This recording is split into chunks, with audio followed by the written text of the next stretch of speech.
अब देखना next chapter that we are going to do is the chapter of audit evidence. तो audit evidence के आप chapter में क्या देखोगे, मेनली जो ऑडिट एविडेंस के स्टैंडर्ड्स है ना, तो ऑडिट एविडेंस के कुछ स्टैंडर्ड्स हैं जो इस पर्टिकुलर चैप्टर में कवर्ड है। जैसे कि ऐसे 500 audit evidence, 501 that is audit evidence for specific items, ऐसे 505 दैट इज एक्सटर्नल कंफर्मेशन, ऐसे 510 that is initial audit engagement opening balances, ऐसे 520 एनालिटिकल प्रोसीजर्स एंड ऐसे 530 ऑडिट सैम्पलिंग। तो ये कुछ पार्टिकुलर स्टैंडर्ड्स हैं जो अपने ऑडिट एविडेंस के सीरीज में कवर्ड है। तो this very standards we are going to do, और यहाँ से क्वेश्चन आना ही आना है, कम से कम एटलीस्ट आप मान के चलो कि 10 से 12 नंबर का वेटेज यहाँ से आएगा ही आएगा। ठीक है, तो अगेन जो इंपॉर्टेंट एरियाज हैं मेनली वही अपन फोकस करने वाले हैं इन एवरी स्टैंडर्ड। ठीक है ना, ये सारे स्टैंडर्ड्स हमने स्टैंडर्ड्स ऑफ ऑडिटिंग के लिए अलग से चैप्टर बना रखा है, तो we are going to do from that particular chapter. ठीक है, तो सबसे पहले ऐसे 500 ऑडिट एविडेंस। तो ऑडिट एविडेंस के सीरीज का जो पहला स्टैंडर्ड है दैट इज ऐसे 500 ऑडिट एविडेंस। तो जो ऑडिट का हमारा प्रोसेस है वो क्या था, सबसे पहले अपन ऑडिट एक्सेप्ट करते हैं, ऑडिट एक्सेप्ट करने के बाद हम प्लानिंग करते हैं, प्लानिंग करने के बाद हम रोम वगैरह करते हैं, फिर हम क्या करते हैं ऑडिट प्रोसीजर्स परफॉर्म करते हैं। ऑडिट प्रोसीजर्स परफॉर्म करने के बाद जब अपने को डिविएशन मिल जाता है या जब अपने को मिस स्टेटमेंट मिल जाता है तो हम उसके बारे में एविडेंसेस लेते हैं, और finally on the basis of evidences हम कंक्लूजन ड्रॉ करते हैं। क्या करते हैं, कंक्लूजन ड्रॉ करते हैं। और जो एविडेंसेस हम ऑब्टेन करते हैं वो सफिशिएंट होना चाहिए और साथ ही साथ एप्रोप्रिएट होना चाहिए। क्या होना चाहिए सर, सफिशिएंट होना चाहिए, साथ ही साथ एप्रोप्रिएट होना चाहिए। It should be sufficient and as well as appropriate at the same time. ठीक है जी, तो ऐसे 500 ऑडिट एविडेंस। सबसे पहले ऑडिट एविडेंस होता क्या है, audit evidence is nothing but it is information used by the auditor in arriving at the conclusions. तो भैया अगर हम ऑपोजिट जाएं तो अपना मेन ऑब्जेक्टिव क्या है, कंक्लूजन फॉर्म करना, और कंक्लूजन फॉर्म करने के लिए अपने को क्या लेना है, एविडेंस लेना है। और जो एविडेंसेस अपन ऑब्टेन करते हैं that should be sufficient and that should be appropriate. तो जो भी एविडेंसेस अपन लेते हैं वो सफिशिएंट होना चाहिए और एप्रोप्रिएट होना चाहिए। अब देखिएगा एविडेंस में क्या क्या आता है। ऑडिट एविडेंस में दो चीजें आती हैं, बोले ऑडिट एविडेंस इंक्लूड्स। अब यहां पे क्या बोला, ऑडिट एविडेंस इंक्लूड्स, मतलब लॉ वाली बात आ गई यार। यहां पे वर्ड क्या यूज कर, ऑडिट एविडेंस इंक्लूड्स। अगर यूज करता है वो ऑडिट एविडेंस मींस, तो इसका मतलब ये होता है कि बस जो यहां लिखा है वही ऑडिट एविडेंस है। बट क्या यूज कर, ऑडिट एविडेंस इंक्लूड्स, बोला मतलब apart from the basic meaning of audit evidence यहां जो लिखा है वो भी ऑडिट एविडेंस है। ऑडिट एविडेंस इंक्लूड्स, क्या इंक्लूड्स, सबसे पहले it includes all the accounting records. It includes all the accounting records. जिस भी अकाउंटिंग रिकॉर्ड्स को यूज करके फाइनेंशियल स्टेटमेंट बनाया गया है उन सारे अकाउंटिंग रिकॉर्ड्स को भी एविडेंसेस में काउंट किया जाएगा। हम उन सारे अकाउंटिंग रिकॉर्ड्स को भी एज एविडेंस यूज कर सकते हैं। ठीक है, और दूसरा it also includes other information. It also includes other information. Other information का मतलब है कि फाइनेंशियल स्टेटमेंट्स के साथ साथ कंपनी जो बाकी डॉक्यूमेंट्स इशू करती है वो सारा अदर इंफॉर्मेशन के साथ आता है। मान लो एनुअल रिपोर्ट हो गया, डायरेक्टर समरी हो गया, तो बाकी CSR रिपोर्ट हो गया, कॉर्पोरेट सोशल रिस्पॉन्सिबिलिटी रिपोर्ट हो गया, management discussion and analysis report हो गया। तो अदर इंफॉर्मेशन, जो भी additional information management financial statement के साथ इशू करती है वो अदर इंफॉर्मेशन होता है, जिसके लिए we have a separate standard ऐसे 720,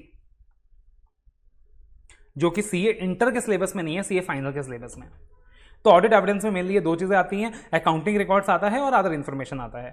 फिर उसके बाद जो भी एविडेंसेस हम ऑब्टेन करते हैं वो सफिशिएंट होना चाहिए, एप्रोप्रिएट होना चाहिए। सफिशिएंट का मतलब होना चाहिए यार क्वांटिटी वाइज एविडेंसेस अपने पास सफिशिएंट होने चाहिए, और एप्रोप्रिएट मतलब सिर्फ क्वांटिटी भर के कुछ नहीं होगा, एविडेंसेस रेलिवेंट होने चाहिए, एविडेंसेस रिलायबल होने चाहिए, एविडेंस ट्रस्टवर्दी होना चाहिए। तो एप्रोप्रिएटनेस का मतलब हो गया क्वालिटी ऑफ ऑडिट एविडेंस, और पार्टिकुलरली सफिशिएंसी का मतलब हो गया क्वांटिटी ऑफ ऑडिट एविडेंस। तो यहां पे इन दोनों टॉपिक्स के ऊपर इंपॉर्टेंट क्वेश्चन बनता है। सबसे पहला, factors affecting sufficiency of audit evidence. Factors affecting sufficiency of audit evidence, कौन से फैक्टर्स हैं जो गवर्न करने वाले हैं, अफेक्ट करने वाले हैं sufficiency of audit evidences.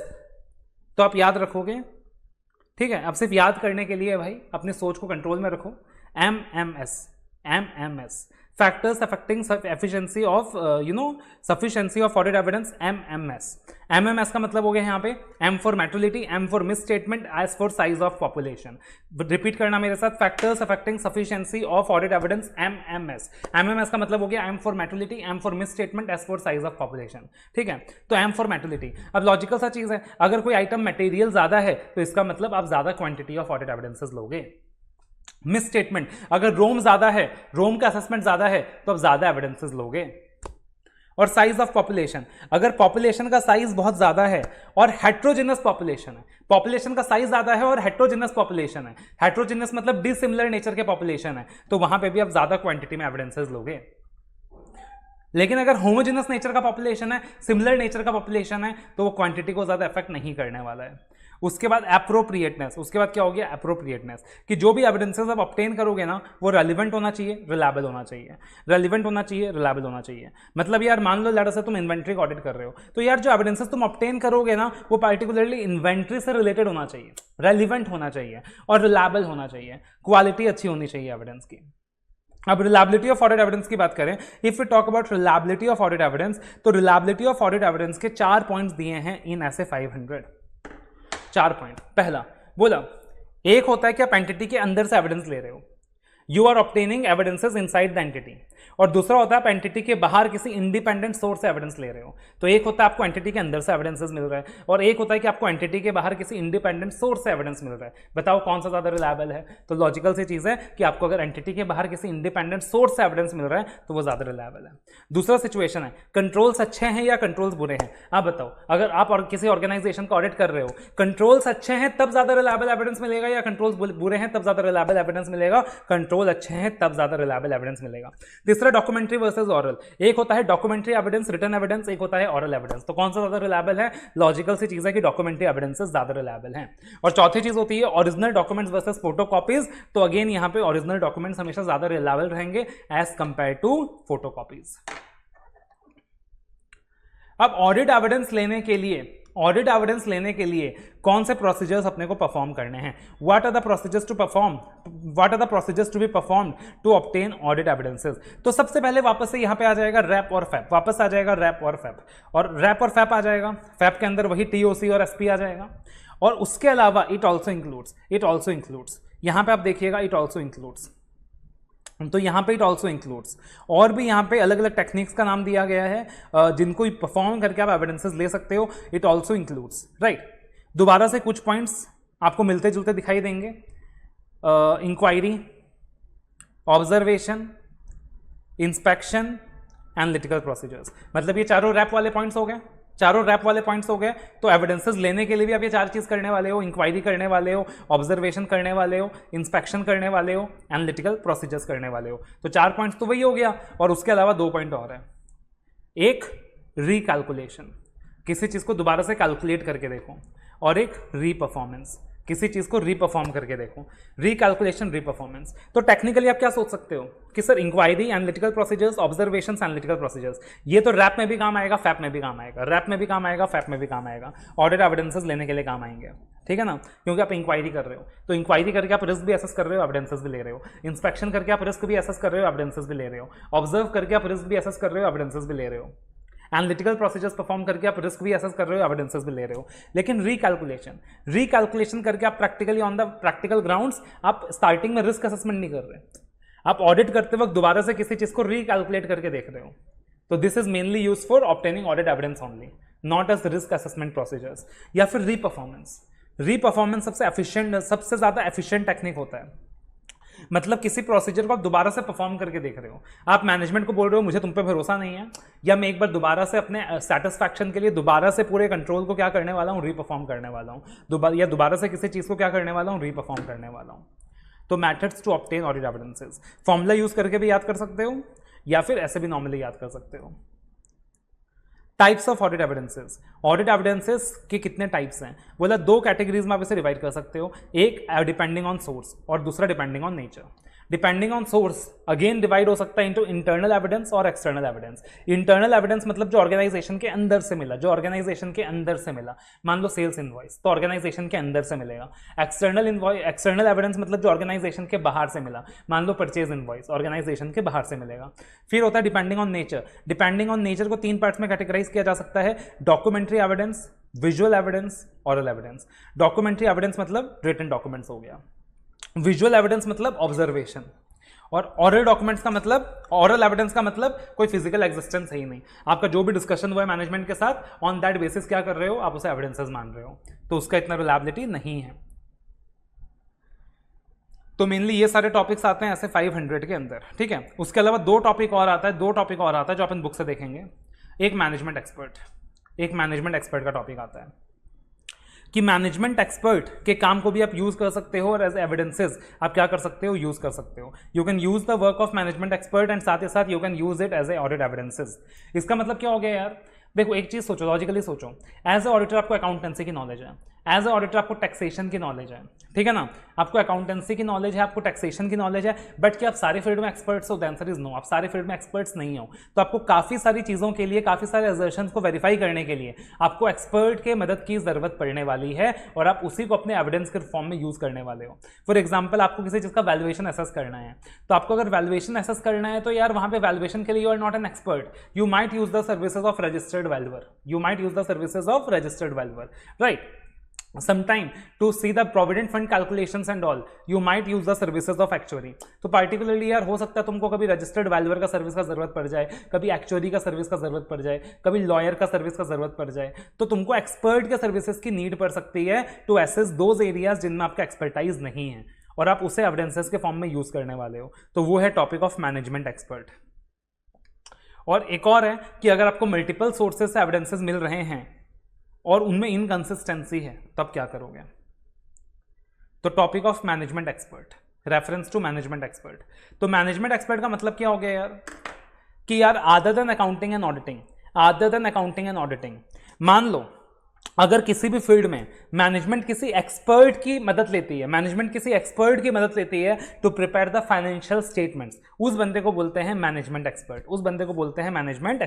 For example valuation करने के लिए मैनेजमेंट ने रजिस्टर्ड वैल्यूअर की मदद ली तो वो क्या हो गया? Management expert. लॉयर की हेल्प ली तो वो क्या हो गया? मैनेजमेंट एक्सपर्ट, ठीक है।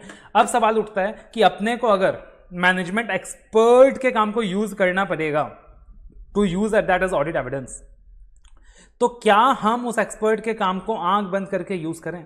लॉजिकली क्या हम उस एक्सपर्ट के काम को आंख बंद करके यूज करें? The answer is no. आप उस एक्सपर्ट के काम को आंख बंद करके यूज मत करो।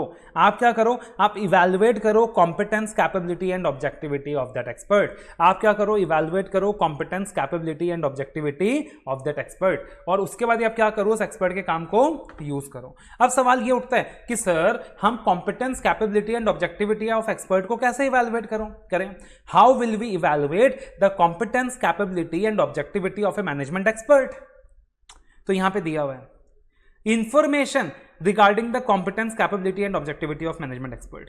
फॉर एग्जाम्पल मान लो सपोज तुम सीए फाइनल में हो और तुमको डिसाइड करना है यार मेरे को ना ऑडिट में किसी एक्सपर्ट की जरूरत है, मतलब मेरे को एक्सपर्ट से क्लास लेनी है, किसी टीचर से क्लास लेनी है, मैं किससे क्लास लूँ? अब सपोज तुमको डिसाइड करना है यार सानिध्य सराफ सर से क्लास लूँ कि नहीं लूँ। I have to evaluate his competence, I have to evaluate his capability, I have to evaluate his objectivity. क्या करोगे? पहले तुम ये देखोगे अरे मेरा कोई पर्सनल एक्सपीरियंस रहा है क्या पहले सानिध्य सर के साथ? मान लो मेरा कोई पर्सनल एक्सपीरियंस रहा है, मैंने इंटर में क्लासेस ली थी, तो मतलब on that ground you can use the work. या फिर हो सकता है आपका पर्सनल एक्सपीरियंस ना रहा हो बट आपके कोई दोस्त हो, आपके कोई फ्रेंड्स हो जिन्होंने मुझसे क्लासेस ली हो, तो आप उनसे डिस्कस कर सकते हो जिन्होंने मुझसे क्लासेस ली हैं। या फिर अगर मेरा फोन नंबर अवेलेबल है तो आप डायरेक्टली मुझसे कॉल करके बात कर सकते हो, तो आपको उससे भी आइडिया लग जाएगा यार सर तो इतने हेल्पफुल है, फोन में बात कर रहे हैं, फोन में गाइड कर रहे हैं। आप एक्सपर्ट की क्वालिफिकेशन देख सकते हो, सानिध्य सर सीए हैं कि नहीं है। आप मेरे जो नोट्स वगैरह मार्केट में है वो देख सकते हो, आपको उससे आइडिया लग जाएगा। तो सेम चीज यहाँ पे हो गया, देखना information regarding the competence, capability, objectivity of expert. क्या देखोगे? Personal experience with the previous work of expert, discussion with the expert, discussions with others who are familiar with the expert, checking the qualification of expert, any published books or published papers or books written by the expert। ठीक है, अब किस हद तक आप क्या करने वाले हो? एक्सपर्ट का काम यूज करने वाले हो। किस हद तक आप एक्सपर्ट का काम यूज करने वाले हो वो किन बातों पर रिलाई करेगा, ये भी एक इंपॉर्टेंट क्वेश्चन बनता है। Factors affecting nature, timing and extent of audit procedures adopted by an auditor in case of management expert, वो किन बातों पे यूज करेगा।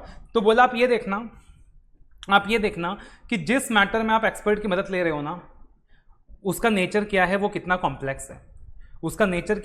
कॉम्प्लेक्स है। आप ये देखना कि उसमें ROMM कितना इन्वॉल्व है, रिस्क ऑफ मेटेरियल मिसस्टेटमेंट कितना है। आप ये देखना कि यार वो जो एक्सपर्ट है उसका नेचर, स्कोप एंड ऑब्जेक्टिव क्या है।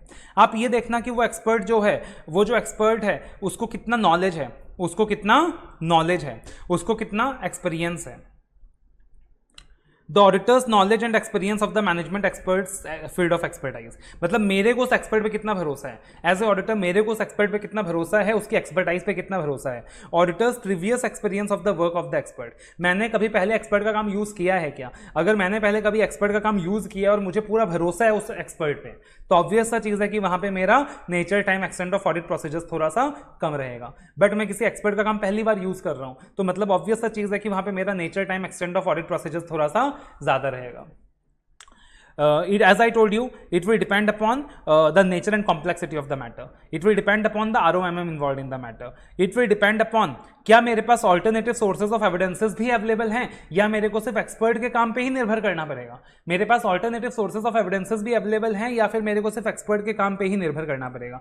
It will depend upon the independence of the expert, कि एक्सपर्ट कितना इंडिपेंडेंट है, मतलब एक्सपर्ट को मैनेजमेंट ने सीधा सीधी एम्प्लॉय किया है, एज ए एम्प्लॉय वो मैनेजमेंट के वहां या काम कर रहा है, या फिर वो एक्सपर्ट एक थर्ड पार्टी है। वो एक्सपर्ट क्या है, एक थर्ड पार्टी है। तो ये सारी चीजें आप यहां पे देख सकते हो। और उसके बाद एक लास्ट क्वेश्चन आता है इस स्टैंडर्ड में, इनकंसिस्टेंसी इन और doubts over reliability of audit evidences. Inconsistency in और doubts over reliability of audit evidences. अब मान लीजिए मैंने अलग अलग सोर्सेज से एविडेंसेस लिए, एक सोर्स है जो मेरे को एविडेंस मिला, that is inconsistent with the evidence obtained from another source, या फिर मेरे को डाउट है over the reliability of information to be used as audit evidence.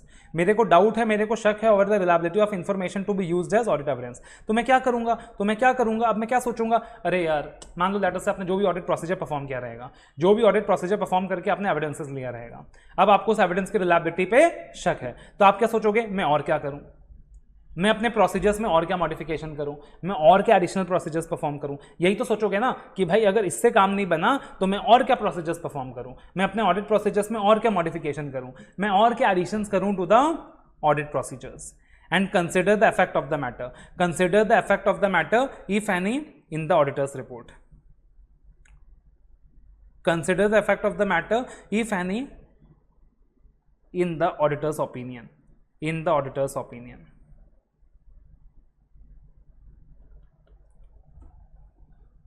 For example, आपको जो एविडेंसेस मिला, मान लो वो एविडेंसेस परवेसिव हैं, मटेरियल भी हैं, परवेसिव भी हैं, और पार्टिकुलरली वो जो एविडेंसेस मिला आपको लग रहा है कि वो अनरिलायबल है, तो इन दैट पार्टिकुलर सिचुएशन आप क्या कर सकते हो, आप डिस्क्लेमर देने के बारे में भी सोच सकते हो, आप एडवर्स ओपिनियन देने के बारे में भी सोच सकते हो। उसके बाद आता है ऐसे 500 के बाद ऐसे 501। अब ऐसे 501 क्या कहता है, स्टैंडर्ड का नाम देखना, ऑडिट एविडेंस। अरे ये क्या हो गया सर, ऐसे 500 भी ऑडिट एविडेंस था, ऐसे 501 भी ऑडिट एविडेंस है, स्टैंडर्ड का नाम तो ऑडिट एविडेंस है। बट अब पूरा नाम रीड करो, audit evidence specific considerations for selected items, audit evidences specific considerations for selected items. तो ऐसे 500 एक जनरल स्टैंडर्ड था ऑडिट एविडेंस के ऊपर, ऐसे 500 क्या था, एक जनरल स्टैंडर्ड था ऑडिट एविडेंस के ऊपर। बट ऐसे 501 एक स्पेसिफिक स्टैंडर्ड है जो सिर्फ 3 आइटम्स को कवर करता है, जो सिर्फ 3 आइटम्स को कवर करता है। पहला इन्वेंट्री, दूसरा लिटिगेशंस एंड तीसरा सेगमेंट इंफॉर्मेशन। तो ऐसे 501 मेनली 3 आइटम्स को कवर करता है, inventory, litigations and segment information, ठीक है ना, inventory, litigations and segment information. और इन 3 आइटम्स में भी वो सिर्फ स्पेसिफिक कंसिडरेशंस को ही गवर्न करता है। मतलब ऐसा नहीं है कि इन्वेंट्री है तो इन्वेंट्री के बारे में सारे असर्शन का एविडेंस लेना है, नहीं, इन्वेंट्री के एग्जिस्टेंस एंड कंडीशन का एविडेंस लेना है खाली, लिटिगेशंस के कंप्लीटनेस का एविडेंस लेना है खाली, और सेगमेंट इंफॉर्मेशन के प्रेजेंटेशन एंड डिस्क्लोजर का एविडेंस लेना है खाली, ठीक है ना। तो पार्टिकुलरली इन्वेंट्री के एग्जिस्टेंस एंड कंडीशन का एविडेंस लेना है, लिटिगेशन के कंप्लीटनेस का एविडेंस लेना है, और सेगमेंट इंफॉर्मेशन के प्रेजेंटेशन एंड डिस्क्लोजर का एविडेंस लेना है। तो सबसे इंपॉर्टेंट है यहाँ पे इन्वेंट्री, सबसे इंपॉर्टेंट है यहाँ पे इन्वेंट्री।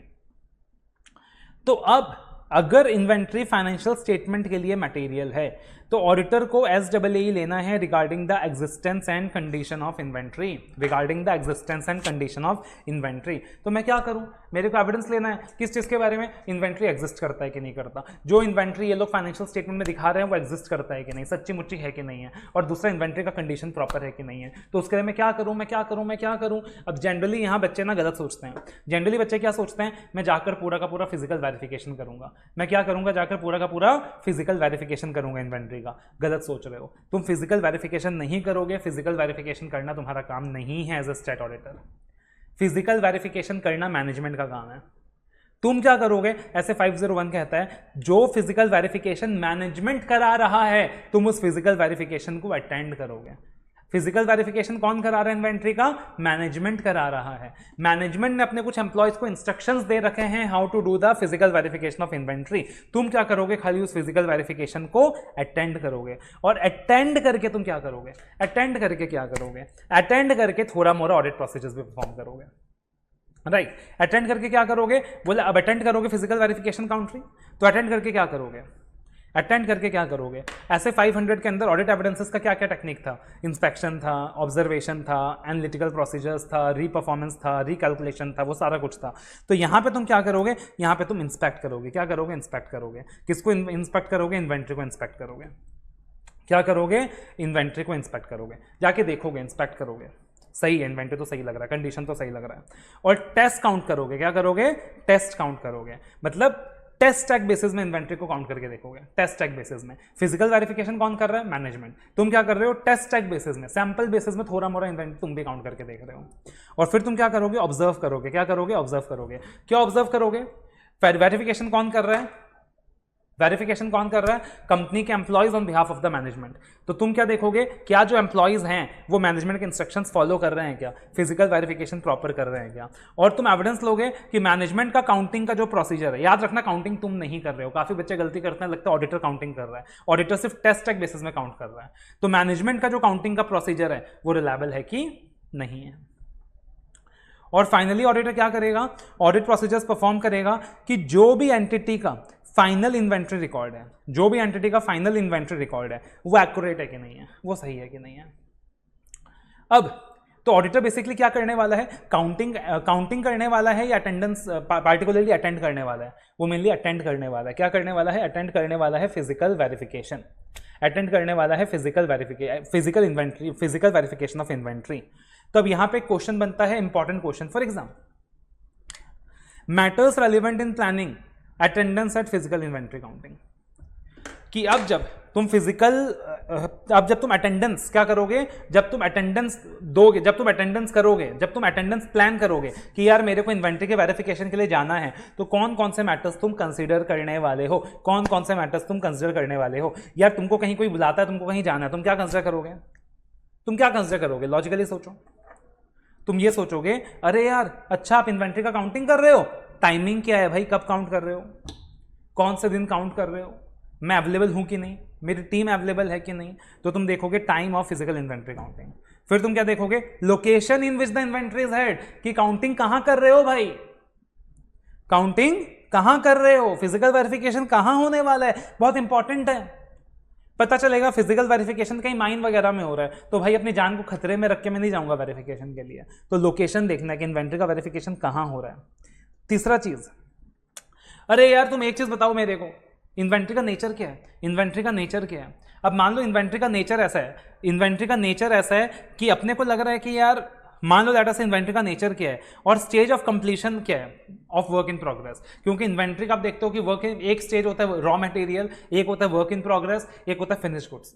अब मान लो इन्वेंट्री का नेचर ऐसा है या इन्वेंट्री अपने WIP के स्टेज में है, तो अपने को हो सकता है कि जरूरत लगे कि यार मान लो इन्वेंट्री WIP के स्टेज में है, तो यार इन दैट सिचुएशन कितना इन्वेंट्री कंप्लीट हुआ कितना नहीं हुआ, it is very difficult for me to ascertain. तो मेरे को क्या करना पड़ सकता है, एक्सपर्ट को लेकर जाना पड़ सकता है। तो मेरे को यह देखना पड़ेगा कि एक्सपर्ट की जरूरत पड़ने वाली है या नहीं पड़ने वाली, एक्सपर्ट की जरूरत पड़ने वाली है या नहीं पड़ने वाली। उसके अलावा मैं देखूंगा रोम कितना है रिलेटेड टू इन्वेंट्री, इन्वेंट्री के रिगार्डिंग कंट्रोल्स कैसे हैं। तो ये सारी चीजें मैं कंसिडर करूंगा in planning attendance at physical inventory counting. अब यहां पे आता है special considerations in case of inventory, special considerations in case of inventory. अब देखना नॉर्मली एक चीज याद रखना, normally physical verification of inventory कब होता है? Normally physical verification of inventory होता है फाइनेंशियल स्टेटमेंट के डेट में, बैलेंस शीट डेट में। कब होता है? बैलेंस शीट डेट में, यानी कि 31 मार्च। कब होता है? 31 मार्च। अब मान लो मैनेजमेंट जो फिजिकल वेरिफिकेशन करा रही है इन्वेंट्री का, वो फाइनेंशियल स्टेटमेंट के डेट में नहीं करा रही है, वो करा रही है मान लो 7 अप्रैल। कब करा रही है? 7 अप्रैल। तो नॉर्मली कब होता है? 31 मार्च को होता है। बट मैनेजमेंट फिजिकल वेरिफिकेशन कब आ रहा है? कब करा रहा है? 7 अप्रैल को करा रहा है, ठीक है ना? 7 अप्रैल को करा रहा है। अब इन दैट सिचुएशन तुम क्या करोगे? 31 मार्च को करने से कोई पंगा नहीं था। कोई पंगा क्यों नहीं था? उसी दिन फाइनलाइज होना है चीजें। तो एक्चुअली में जो इन्वेंट्री का रिकॉर्ड है, तुम सीधा सीधे उसको रिकंसाइल कर सकते हो with the financial statements. But अब क्या हो रहा है? 7 अप्रैल को हो रहा है। अब क्या हो रहा है? 7 अप्रैल को हो रहा है। तो अब तुम क्या चेक करने वाले हो? अब तुम क्या करने वाले हो? अब तुम्हारा मेनली एजेंडा क्या रहेगा? अब तुम मेनली क्या करोगे कि भाई मान लो 31 मार्च, और एक्चुअल में फिजिकल वेरिफिकेशन कब हो रहा है? 7 अप्रैल।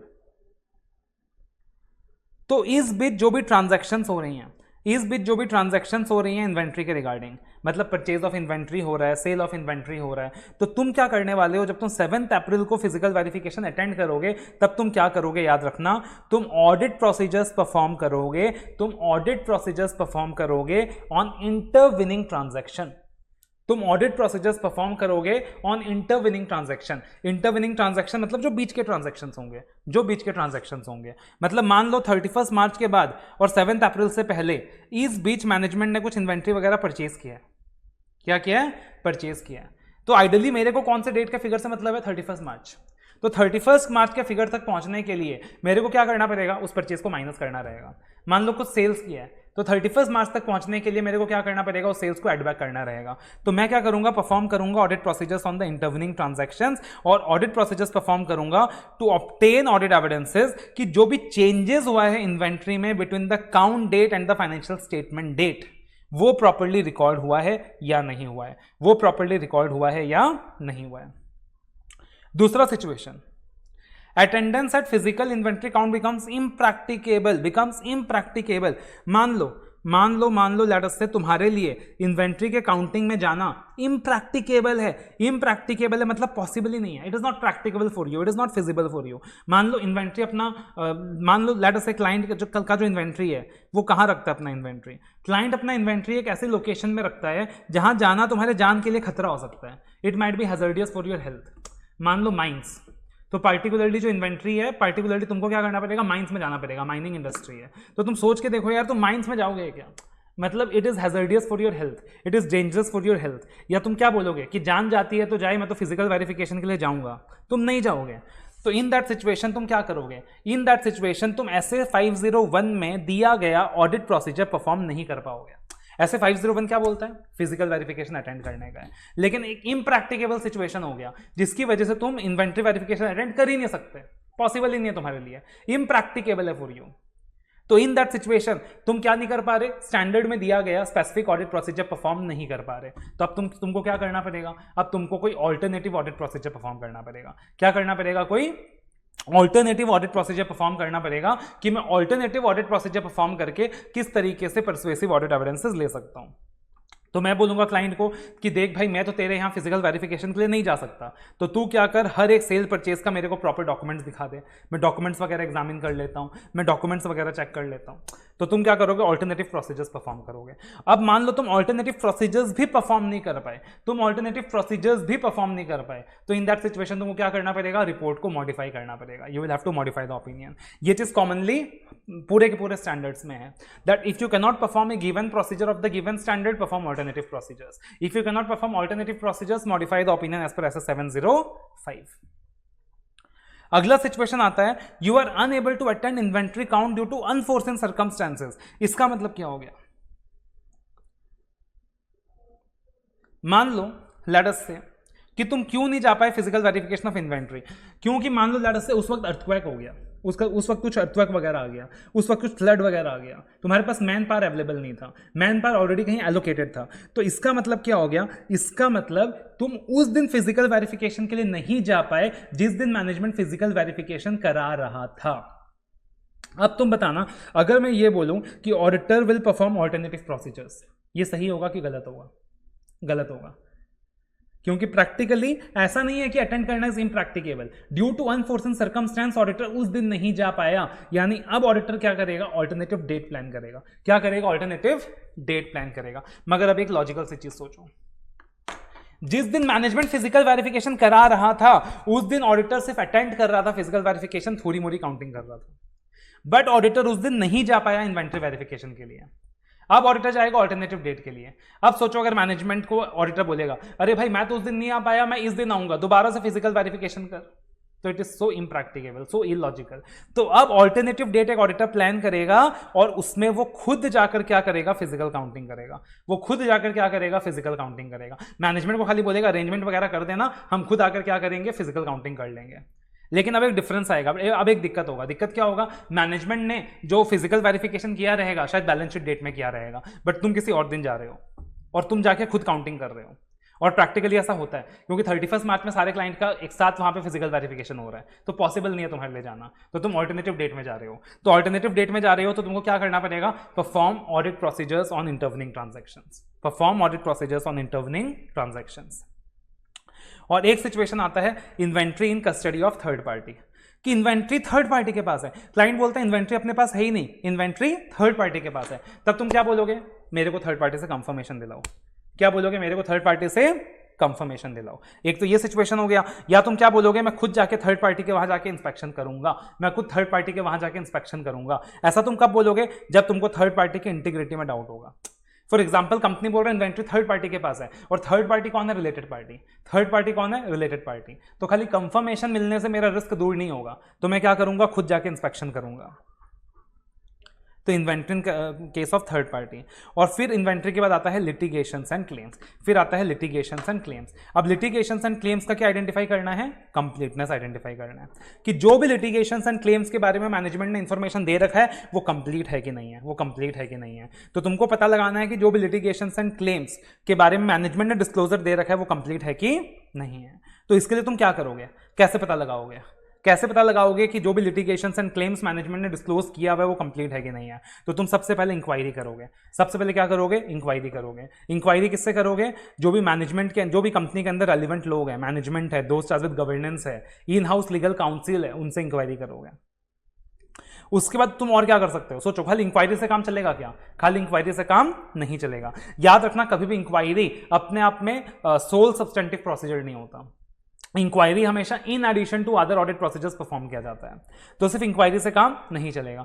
तो और क्या करें, और क्या करें जिससे अपने को मिनट्स का आइडिया लग जाएगा, जिससे अपने को लिटिगेशन का आइडिया लग जाएगा। तो बोला सोचो सोचो सोचो, अगर कोई भी कंपनी के खिलाफ केस वगैरह पेंडिंग हुआ रहेगा, केस वगैरह आया रहेगा, तो पक्का कंपनी ने जो आपस में मीटिंग्स होती है उनकी, मान लो कंपनी का जो मीटिंग हो रहा है, बोर्ड मीटिंग हो रहा है, TCWG के साथ मीटिंग हो रहा है, उनके लॉयर्स के साथ मीटिंग हो रहा है, तो उस मीटिंग में वो एजेंडा डिस्कस हुआ रहेगा कि नहीं, हुआ रहेगा।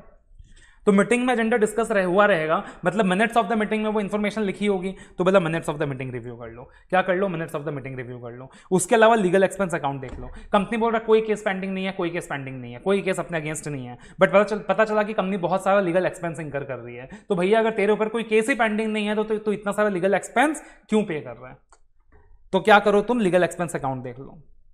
तो how to identify the completeness of litigation, ये 3 टेक्निक्स हो गया। और फिर मैनेजमेंट से रिटर्न रिप्रेजेंटेशन ले लो कि सारा लिटिगेशन एंड क्लेम्स का डिस्क्लोजर किया गया है या नहीं किया गया है।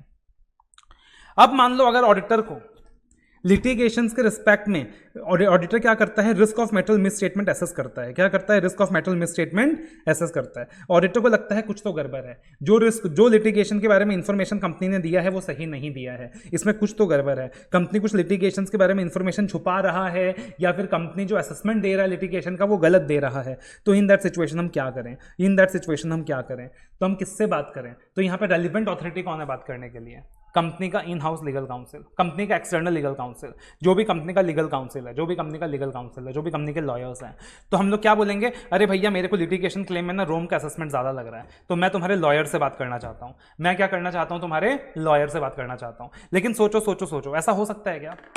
ऑडिटर ने बोला अरे यार लिटिगेशन के केस में ना रोम ज़्यादा लग रहा है, तो पता चला तुमने खुद ही लॉयर के साथ मीटिंग बुक कर ली, तुमने लॉयर के साथ मीटिंग भी फिक्स कर ली, लॉयर से बातचीत भी कर लिया। ऐसा पॉसिबल है क्या? ऐसा पॉसिबल नहीं है। बोला लॉयर किसका है? कंपनी का है। उसको फीस कौन दे रहा है? कंपनी दे रहा है। तो तुम लॉयर से डायरेक्टली बात नहीं कर सकते, तुम लॉयर से डायरेक्टली बात नहीं कर सकते। तुम मैनेजमेंट को रिक्वेस्ट करो कि मैनेजमेंट एक लेटर ऑफ इंक्वायरी बना के तुमको देगा।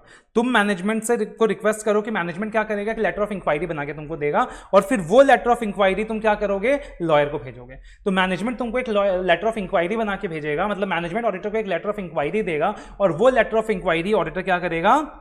लॉयर को सेंड करेगा। And based on that letter of inquiry वहां पे जो लॉयर है, जो लीगल काउंसिल है, वो रिस्पॉन्ड कर भी सकता है या वो रिस्पॉन्ड नहीं भी कर सकता है। वो रिस्पॉन्ड कर भी सकता है या वो रिस्पॉन्ड नहीं भी कर सकता है। जरूरी नहीं है कि जो एक्सटर्नल लीगल काउंसिल है वो हमेशा रिस्पॉन्ड करेगा, हो सकता है वो रिस्पॉन्ड ना भी करें। बिकॉज जिस तरीके से अपने ऊपर सीए प्रोफेशन में रूल्स ऑफ कॉन्फिडेंशियलिटी लगते हैं, हो सकता है उनके ऊपर भी उनके रूल्स ऑफ कॉन्फिडेंशियलिटी लगते हो, तो वो अपन को डिस्क्लोजर ना दें, वो अपन को डिस्क्लोजर ना दें। ठीक है ना? तो तुम क्या करोगे? इंक्वायरी करोगे। तुम क्या करोगे? इंक्वायरी करोगे। ठीक है। अब अगर मान लो तुमको ऐसा लगता है कि यार सिर्फ लॉयर से ना कंफर्मेशन लेने से काम नहीं चलेगा, मतलब लॉयर से रिटर्न में पूछने, सिर्फ इंक्वायरी करने से काम नहीं चलेगा, मुझे लग रहा है कि रिस्क बहुत ज़्यादा है, मुझे लग रहा है कि रिस्क बहुत ज़्यादा है, मुझे लग रहा है कि मामला बहुत सिग्निफिकेंट है, रिस्क इज़ वेरी सिग्निफिकेंट, और मुझे लगता है कि मुझे ना मिलना चाहिए एंटिटी के लीगल काउंसिल से। I want to meet with the entity's legal counsel. मेरे को क्या करना है? एंटिटी के लीगल काउंसिल से मिलना है। तो इन दैट सिचुएशन में क्या करूं? इन दैट सिचुएशन में क्या करूं? क्या मैं एंटिटी के लीगल काउंसिल से डायरेक्टली मीटिंग फिक्स कर सकता हूं और उनसे अकेले में मिल सकता हूं? The answer is no. अगर मेरे को लीगल काउंसिल से मिलना भी है तो मेरे को उसके लिए मैनेजमेंट का परमिशन लेना पड़ेगा। क्या करना पड़ेगा? मैनेजमेंट का परमिशन लेना पड़ेगा। और जब मैं लीगल काउंसिल से मिलूंगा, लीगल काउंसिल से बातचीत करूंगा, तो वहां मैनेजमेंट का एक रिप्रेजेंटेटिव भी साथ में बैठा होगा, वहां मैनेजमेंट का एक रिप्रेजेंटेटिव भी साथ में बैठा होगा। मैं लीगल काउंसिल से अकेले में कुछ बात नहीं करूंगा। और मान लो मैनेजमेंट तुमको लीगल काउंसिल से मिलने का परमिशन नहीं देता है, मैनेजमेंट तुमको लीगल काउंसिल से मिलने का परमिशन नहीं देता है, एंड अकॉर्डिंगली तुम स्टैंडर्ड में दिए गए प्रोसीजर को परफॉर्म नहीं कर पा रहे हो, क्योंकि तुम लीगल काउंसिल से नहीं मिल पा रहे हो, क्योंकि मैनेजमेंट तुमको लीगल काउंसिल से मिलने की परमिशन नहीं दे रहा है। इसका क्या मतलब हो गया? Again you are not able to fulfil the specific procedure of the standard. तो तुम क्या करोगे? ऑल्टरनेटिव प्रोसीजर्स परफॉर्म करोगे। और ऑल्टरनेटिव प्रोसीजर्स परफॉर्म करके भी सफिशिएंट एप्रोप्रिएट एविडेंसेस नहीं मिला तो क्या करोगे? रिपोर्ट को मॉडिफाई करोगे एज पर एस 705। और फाइनली आता है सेगमेंट रिपोर्टिंग, प्रेजेंटेशन डिस्क्लोजर। तो मेनली अगर सेगमेंट रिपोर्टिंग की बात करें तो सेगमेंट रिपोर्टिंग के लिए कंपनी के ऊपर लगता है AS 17, अकाउंटिंग स्टैंडर्ड 17, कि अगर कंपनी के बहुत सारे सेगमेंट्स हैं, मल्टीपल सेगमेंट्स हैं, तो उन सेगमेंट्स को कैसे रिपोर्ट करना है, उन सेगमेंट्स को कैसे रिपोर्ट करना है, तो उसके लिए क्या लगता है कंपनी के ऊपर? AS 17। तो ऑडिटर को क्या करना है? एविडेंसेस लेना है कि जो भी प्रेजेंटेशन एंड डिस्क्लोजर है सेगमेंट इंफॉर्मेशन का, क्या वो FRF के हिसाब से है, क्या वो फाइनेंशियल रिपोर्टिंग फ्रेमवर्क के हिसाब से है, क्या वो अकाउंटिंग स्टैंडर्ड के हिसाब से है।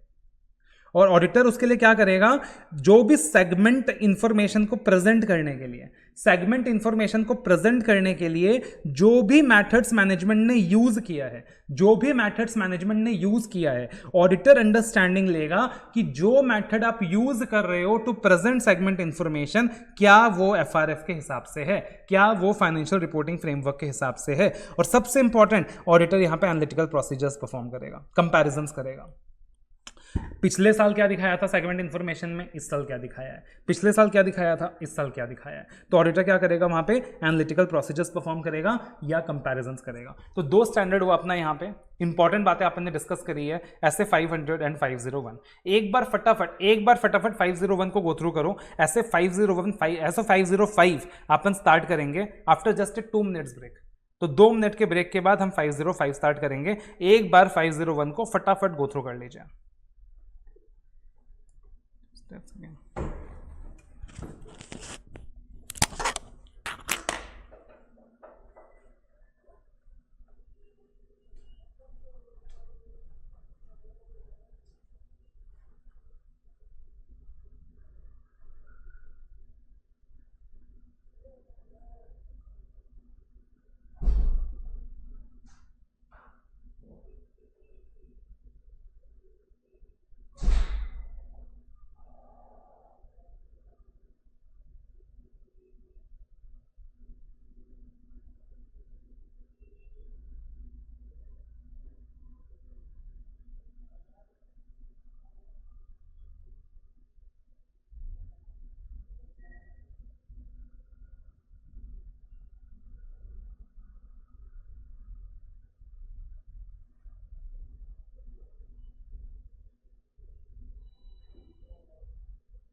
Okay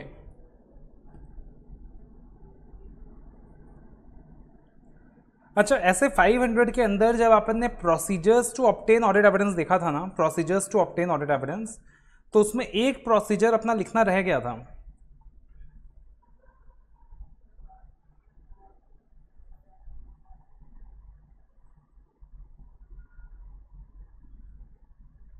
external confirmation.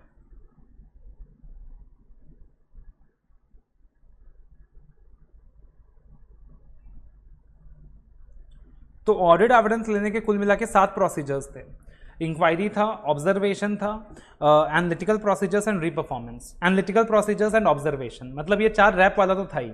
उसके अलावा calculation, reperformance and external confirmation, right. तो ये 3 प्रोसीजर्स भी थे। अब ऐसे 505 किस चीज के बारे में है? ऐसे 505 एक्सटर्नल कंफर्मेशन के बारे में है। It is about external confirmation.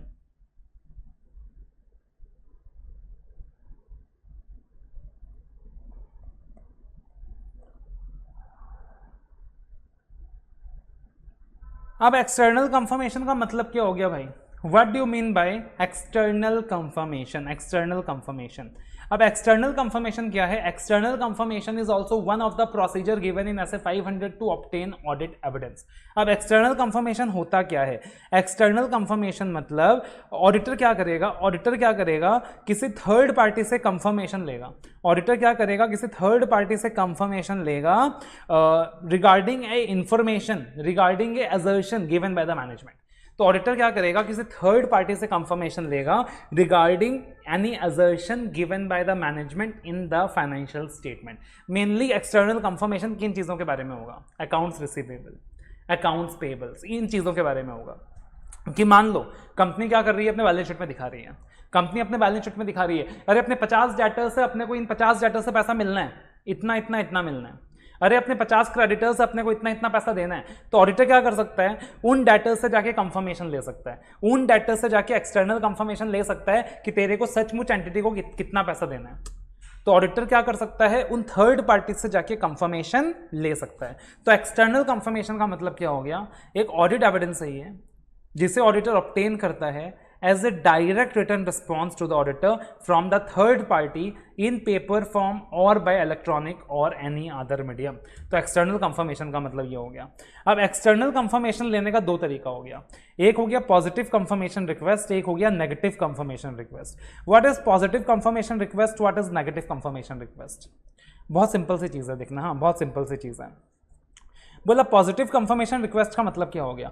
Positive confirmation request का मतलब ऑडिटर जब थर्ड पार्टी से कंफर्मेशन लेगा, ऑडिटर जब थर्ड पार्टी से कंफर्मेशन लेगा तो ऑडिटर थर्ड पार्टी से रिक्वेस्ट करेगा कि आप चाहे इस इंफॉर्मेशन से एग्री करते हैं या डिसएग्री करते हैं, आप चाहे इस इंफॉर्मेशन से एग्री करते हैं या डिसएग्री करते हैं, आप इंफॉर्मेशन जरूर देना, ठीक है ना? थोड़ा पानी भी दे दीजिएगा, हाँ थोड़ा सा, कि आप चाहे किसी इंफॉर्मेशन से एग्री करते हैं या किसी इंफॉर्मेशन से डिसएग्री करते हैं, आप रिस्पॉन्स जरूर देना, आप मुझे जवाब जरूर देना। फॉर एग्जांपल मैनेजमेंट का कहना है कि हमें आपसे 50 लाख रुपए मिलने हैं, मैनेजमेंट का क्या कहना है कि हमें आपसे 50 लाख रुपए मिलने हैं, तो आपका क्या कहना है कि आपको मैनेजमेंट को 50 लाख रुपए देने हैं, आप चाहे एग्री करते हैं या चाहे आप डिसएग्री करते हैं, आप हमें रिस्पॉन्स जरूर देना। या फिर यहां पर ऑडिटर एक काम और कर सकता है पॉजिटिव कंफर्मेशन रिक्वेस्ट में, वो क्या कर सकता है? कॉलम को ब्लैंक छोड़ सकता है, कॉलम को ब्लैंक छोड़ सकता है और पूछ सकता है सामने वाली पार्टी से, प्लीज कंफर्म कि आपको मैनेजमेंट को कितने पैसे देने हैं, प्लीज कंफर्म कि आपको मैनेजमेंट को कितने पैसे देने हैं, और सामने वाला पार्टी क्या करेगा? उस ब्लैंक में उस इंफॉर्मेशन को फिल करेगा। That is positive confirmation request. अब नेगेटिव कंफर्मेशन का मतलब क्या हो गया?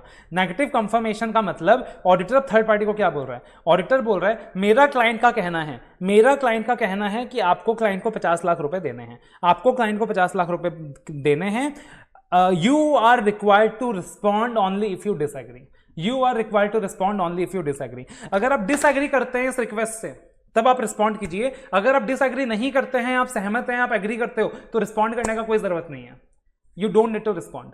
मतलब अगर तू रिस्पॉन्ड नहीं करेगा तो मैं मानूंगा कि तू एग्री करता है, और अगर तू डिसएग्री करता है तो तू रिस्पॉन्स दे देना, अगर तू डिसएग्री करता है तो तू रिस्पॉन्स दे देना।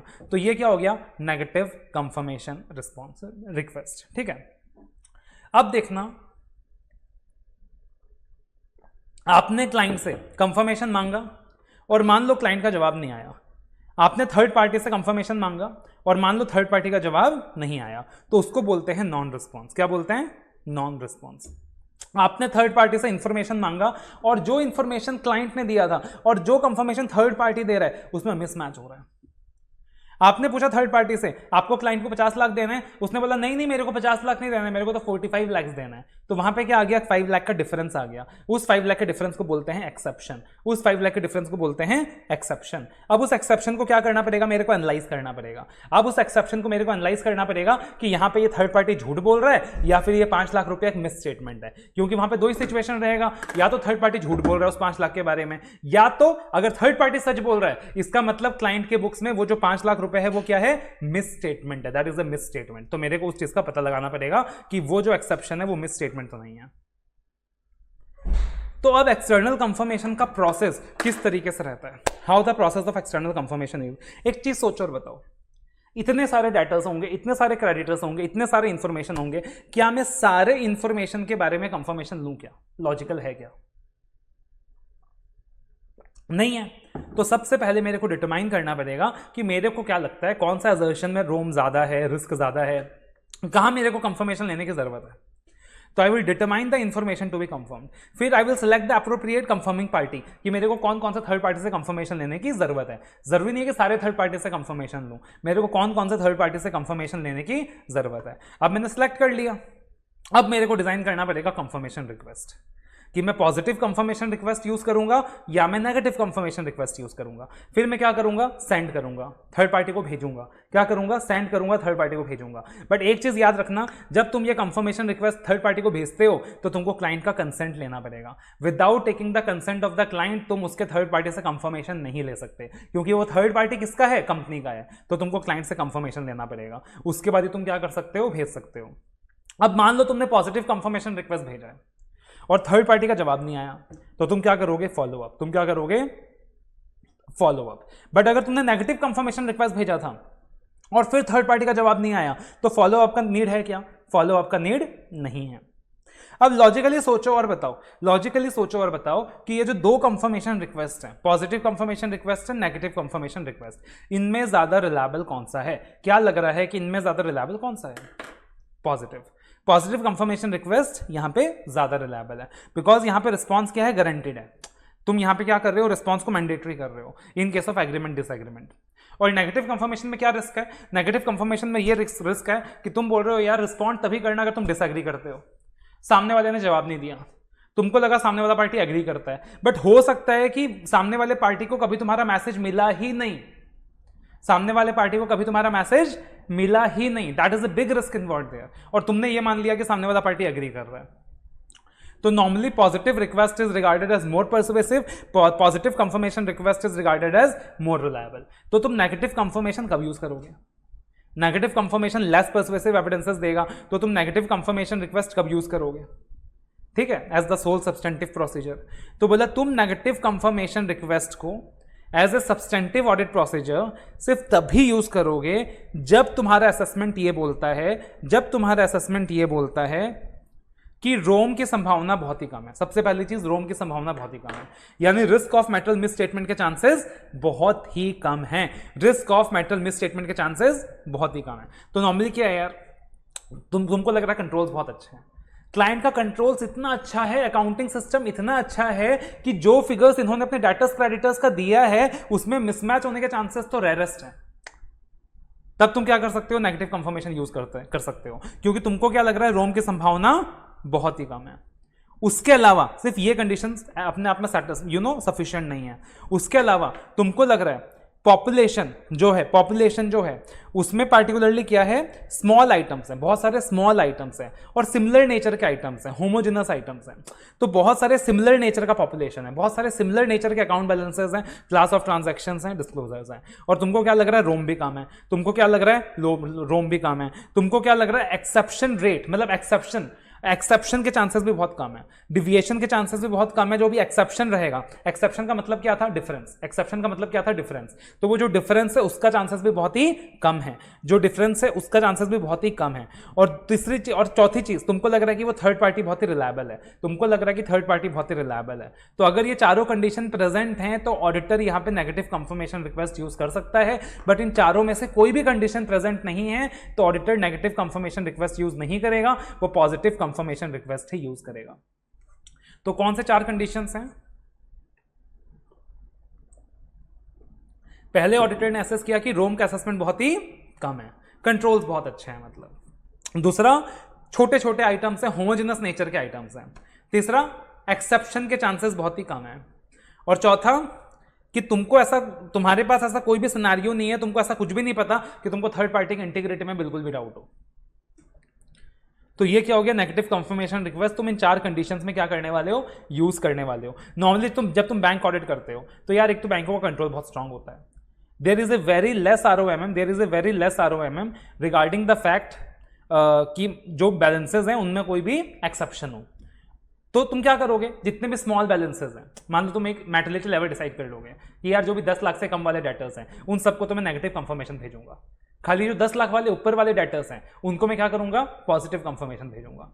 तो इस तरीके से तुम क्या कर सकते हो, ऑडिट में कर सकते हो। अब देखना यहां पे इंपॉर्टेंट, अब तुमको थर्ड पार्टी से रिस्पॉन्स मिला, ठीक है। थर्ड पार्टी से रिस्पांस किस में मिलेगा, मोस्टली जो मिलेगा पॉजिटिव कंफर्मेशन में मिलेगा, ठीक है। तो अब तुमको थर्ड पार्टी से रिस्पांस मिला, अब तुमको कब डाउट होगा about the reliability of the response, तुमको कब डाउट होगा about the reliability of the response कि यार हो सकता है कि थर्ड पार्टी जो रिस्पांस दे रहा है ना ये रिलायबल नहीं है। तुमको कब डाउट होगा about the reliability of response, तो यहां बोला 2 सिचुएशन है, 2 कंडीशन है। बोला तुमको जो रिस्पॉन्स मिला वो थर्ड पार्टी से डायरेक्टली नहीं मिला, इनडायरेक्टली मिला। एक ये होता है तुमने क्लाइंट को कंफर्मेशन लेटर भेजा, क्लाइंट ने सीधा सीधे तुमको कंफर्मेशन दिया, दैट इज मोर रिलायबल। अब क्लाइंट, थर्ड पार्टी ने क्लाइंट को कंफर्मेशन दिया, क्लाइंट ने तुम्हें दिया, तुमको जो कंफर्मेशन मिला वो थर्ड पार्टी से नहीं मिला, वो क्लाइंट से मिला। क्लाइंट तुमको बोल रहा है कि अरे थर्ड पार्टी का कंफर्मेशन मेरे पास आ गया, तो यानी तुमको वहां पे रिलायबिलिटी ऑफ रिस्पॉन्स पे क्या होगा, डाउट होगा। तुमको क्या होगा, रिलायबिलिटी ऑफ रिस्पॉन्स पे डाउट होगा, बिकॉज वहां पे रिस्क है ना कि वो जो पार्टी है, जो बीच का पार्टी है जिसके थ्रू तुमको रिस्पॉन्स मिल रहा है, हो सकता है उसने बीच में क्या कर दिया हो, रिस्पॉन्स को ऑल्टर कर दिया हो, रिस्पॉन्स को एडिट कर दिया हो। तो particularly it is received by the auditor indirectly, या फिर appeared not to come from the originally intended confirming party। मान लो लेट अस से कोई मिस्टर अभिषेक बोल के डायरेक्टर है कंपनी के, और तुमने जो कंफर्मेशन मांगा था वो मिस्टर अभिषेक से मांगा था, अभिषेक शर्मा। अब पार्टिकुलरली तुम्हारे पास जो कंफर्मेशन आया है वो भी अभिषेक से ही आया है, किसी अभिषेक के मेल आईडी से ही आया है, but that is from Abhishek Sharma, उसमें एक ए एक्स्ट्रा है। तो यार तुम क्या बोलोगे कि यार मुझे ऐसा लग रहा है कि शायद जिस अभिषेक से कंफर्मेशन मैंने मांगा था, ये जो कंफर्मेशन देने वाला अभिषेक है ये कोई और है, it is not from the originally intended confirming party. मेरे को कंफर्मेशन इससे नहीं चाहिए था, लेकिन ये क्या कर रहे हैं, मेरे को बेवकूफ बना रहे हैं, कंफर्मेशन मुझे कोई और दे रहा है। तो वहां भी तुमको क्या होगा, रिलायबिलिटी ऑफ रिस्पॉन्स पे डाउट होगा। तो ये 2 सिचुएशंस है जहां तुमको रिलायबिलिटी ऑफ रिस्पॉन्स पे डाउट होगा। पहला was received by the auditor indirectly, और दूसरा appeared not to come from the originally intended confirming party। ठीक है ना, जो मेन चीजें अपन वो देख रहे हैं।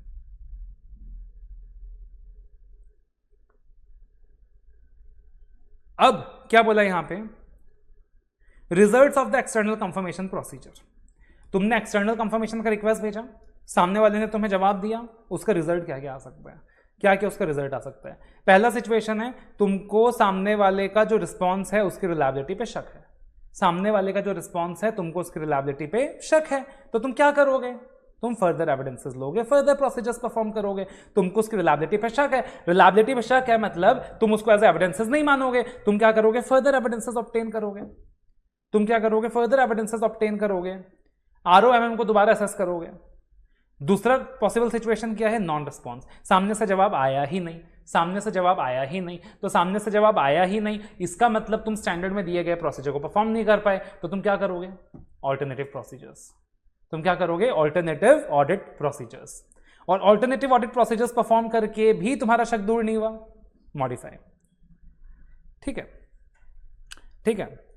उसके बाद एक्सेप्शन, तुमको क्या मिल रहा है? डिफरेंस।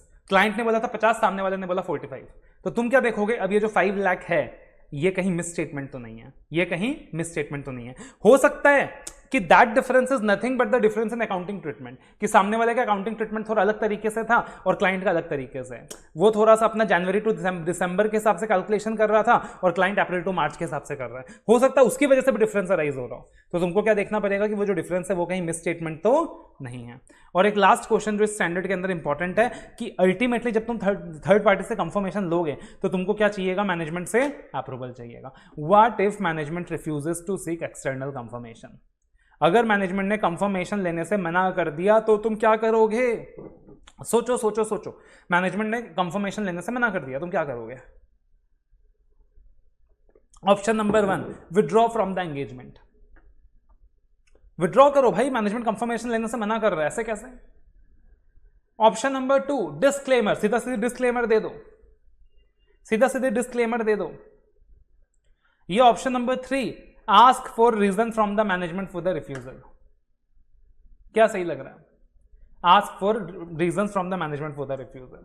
तो लॉजिकल सा चीज है, इंक्वायर करेंगे कि भाई मैनेजमेंट आप मना क्यों कर रहे हो, और जो मैनेजमेंट का रिफ्यूजल है वो जस्टिफाइड है कि नहीं है।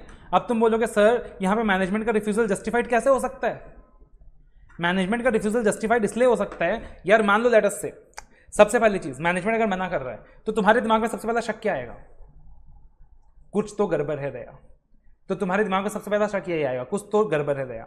मैनेजमेंट को डर लग रहा है कि इसकी चोरी पकड़ी जाएगी, इसलिए मेरे को थर्ड पार्टी से कंफर्मेशन लेने से मना कर रहा है। तो तुम सबसे पहले क्या कंसिडर करोगे? कहीं फ्रॉड तो नहीं है, कहीं फ्रॉड तो नहीं है, और रीजन एसेस करोगे कि मैनेजमेंट क्यों मना कर रहा है, रीजनेबल जस्टिफिकेशन है कि नहीं। अब मान लो मैनेजमेंट इसलिए मना कर रहा है क्योंकि उसका थर्ड पार्टी के साथ डिस्प्यूट चल रहा है रिगार्डिंग दैट। अब तुम सोच के देखो, थर्ड पार्टी का डिस्प्यूट चल रहा है, मैनेजमेंट बोल रहा है अपने को 50 लाख मिलना है, थर्ड पार्टी बोल रहा है अपने को 45 लाख देना है, और उस सिचुएशन में ऑडिटर बोल रहा है kindly confirm how much you have to give, और वो बोल रहा है मेरे को 45 लाख देना है। मतलब वो तो सामने वाले के केस को और स्ट्रांग बना रहा है। तो इस सिचुएशन में मैनेजमेंट का रिफ्यूजल क्या हो जाएगा? जस्टिफाइड हो जाएगा कि यार डिस्प्यूट है तो बेटर है कंफर्मेशन लेना, अवॉइड करो उस पार्टी से। तो अगर वहां पे मैनेजमेंट का रिफ्यूजल जस्टिफाइड हो जाएगा तो ऑडिटर क्या करेगा फिर? ऑल्टरनेटिव प्रोसीजर्स, और ऑल्टरनेटिव प्रोसीजर्स परफॉर्म करके उसको सफिशिएंट एप्रोप्रिएट एविडेंसेस नहीं मिला तो वो क्या करेगा? Modify the opinion as per 705। ये क्या हो गया? ऐसे 505, दैट इज एक्सटर्नल कंफर्मेशन।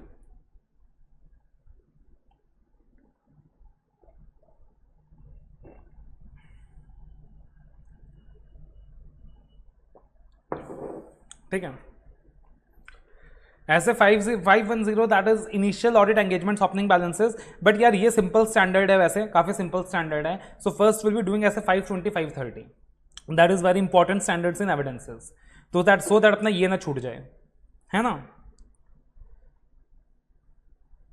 सोमिया ने पूछा सर ऐसे 320 मैटुलिटी, टाइम का लिमिटेशन है, तो देखते हैं अगर अपन मैटुलिटी का स्टैंडर्ड कर पाएंगे तो करेंगे, वरना मैंने तुमको सारे स्टैंडर्ड का मैंने तुमको ऑडियो क्लिप्स प्रोवाइड किया हुआ है। तो हर स्टैंडर्ड का ऑडियो क्लिप है, 10 से 15 मिनट में तुम हर एक स्टैंडर्ड ऑडियो क्लिप के थ्रू रिवाइज कर सकते हो। So that is something you can use. ऐसे 520 एनालिटिकल प्रोसीजर्स। अब एनालिटिकल प्रोसीजर्स क्या होता है भाई? एनालिटिकल प्रोसीजर्स क्या होता है? What is analytical procedures? तो अभी तक जो हमने एनालिटिकल प्रोसीजर्स पढ़ा उससे अपने को यह समझ में आता है कि यार एनालिटिकल प्रोसीजर्स कुछ तो बहुत इंपॉर्टेंट चीज है, क्योंकि जब हमने रिस्क असेसमेंट प्रोसीजर्स पढ़ा तब भी हमने पढ़ा risk assessment procedures includes analytical procedures. जब हमने सब्सटेंटिव प्रोसीजर्स पढ़ा तब भी सब्सटेंटिव प्रोसीजर्स में हमने पढ़ा कि substantive procedure includes analytical procedures. ठीक है ना। अब सोचो एक चीज सोचना, एनालिटिकल प्रोसीजर्स के बारे में आपने क्या देखा? RAP includes analytical procedures. और रैप कौन से स्टेज में यूज होता है? प्लानिंग स्टेज में। फिर जब हमने फैप पढ़ा, फैप पढ़ते वक्त जब हमने सब्सटेंटिव प्रोसीजर्स देखा, तो सब्सटेंटिव प्रोसीजर्स में भी क्या देखा हमने? Includes analytical procedures. और सब्सटेंटिव प्रोसीजर्स कब परफॉर्म होता है? नॉर्मली एग्जीक्यूशन स्टेज में। तो इससे अपने को यह समझ में आता है कि एनालिटिकल प्रोसीजर्स इज समथिंग जो कि प्लानिंग स्टेज में भी यूज होता है, जो कि एग्जीक्यूशन स्टेज में भी यूज होता है, जब अपन कंक्लूजन वगैरह फॉर्म करते हैं तब भी वो यूज होता है। ये हर स्टेज में यूज होता है, ये हर स्टेज में यूज होता है। ठीक है।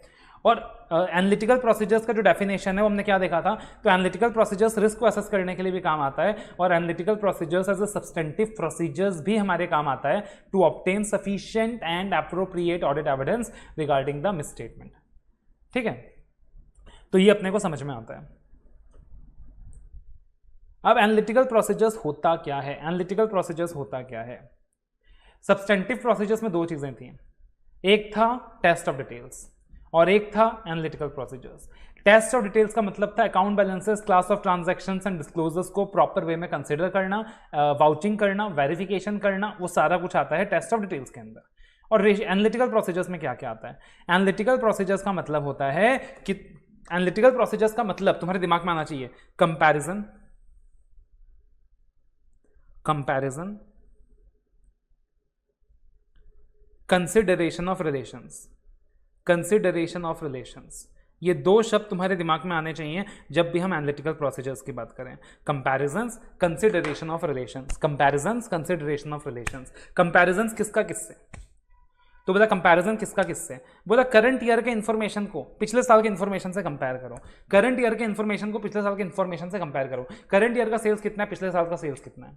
अरे यार तुम कंपेयर करो, पिछले साल का सेल्स अगर मान लो 1 करोड़ था तो इस साल का सेल्स 2 करोड़ हो गया, सेल्स डबल हो गया। बट सेल्स डबल हुआ तो पार्टिकुलरली सेल्स डबल हो गया, तो सेल्स डबल होने के लिए जो कॉस्ट इंक्रीज होना चाहिए था उतना कॉस्ट इंक्रीज हुआ क्या, जितना मैन्युफैक्चरिंग कैपेसिटी इंक्रीज होना चाहिए था उतना मैन्युफैक्चरिंग कैपेसिटी इंक्रीज हुआ क्या, जीएसटी का जो इंक्रीमेंट आना चाहिए था उतना जीएसटी का इंक्रीमेंट आया क्या।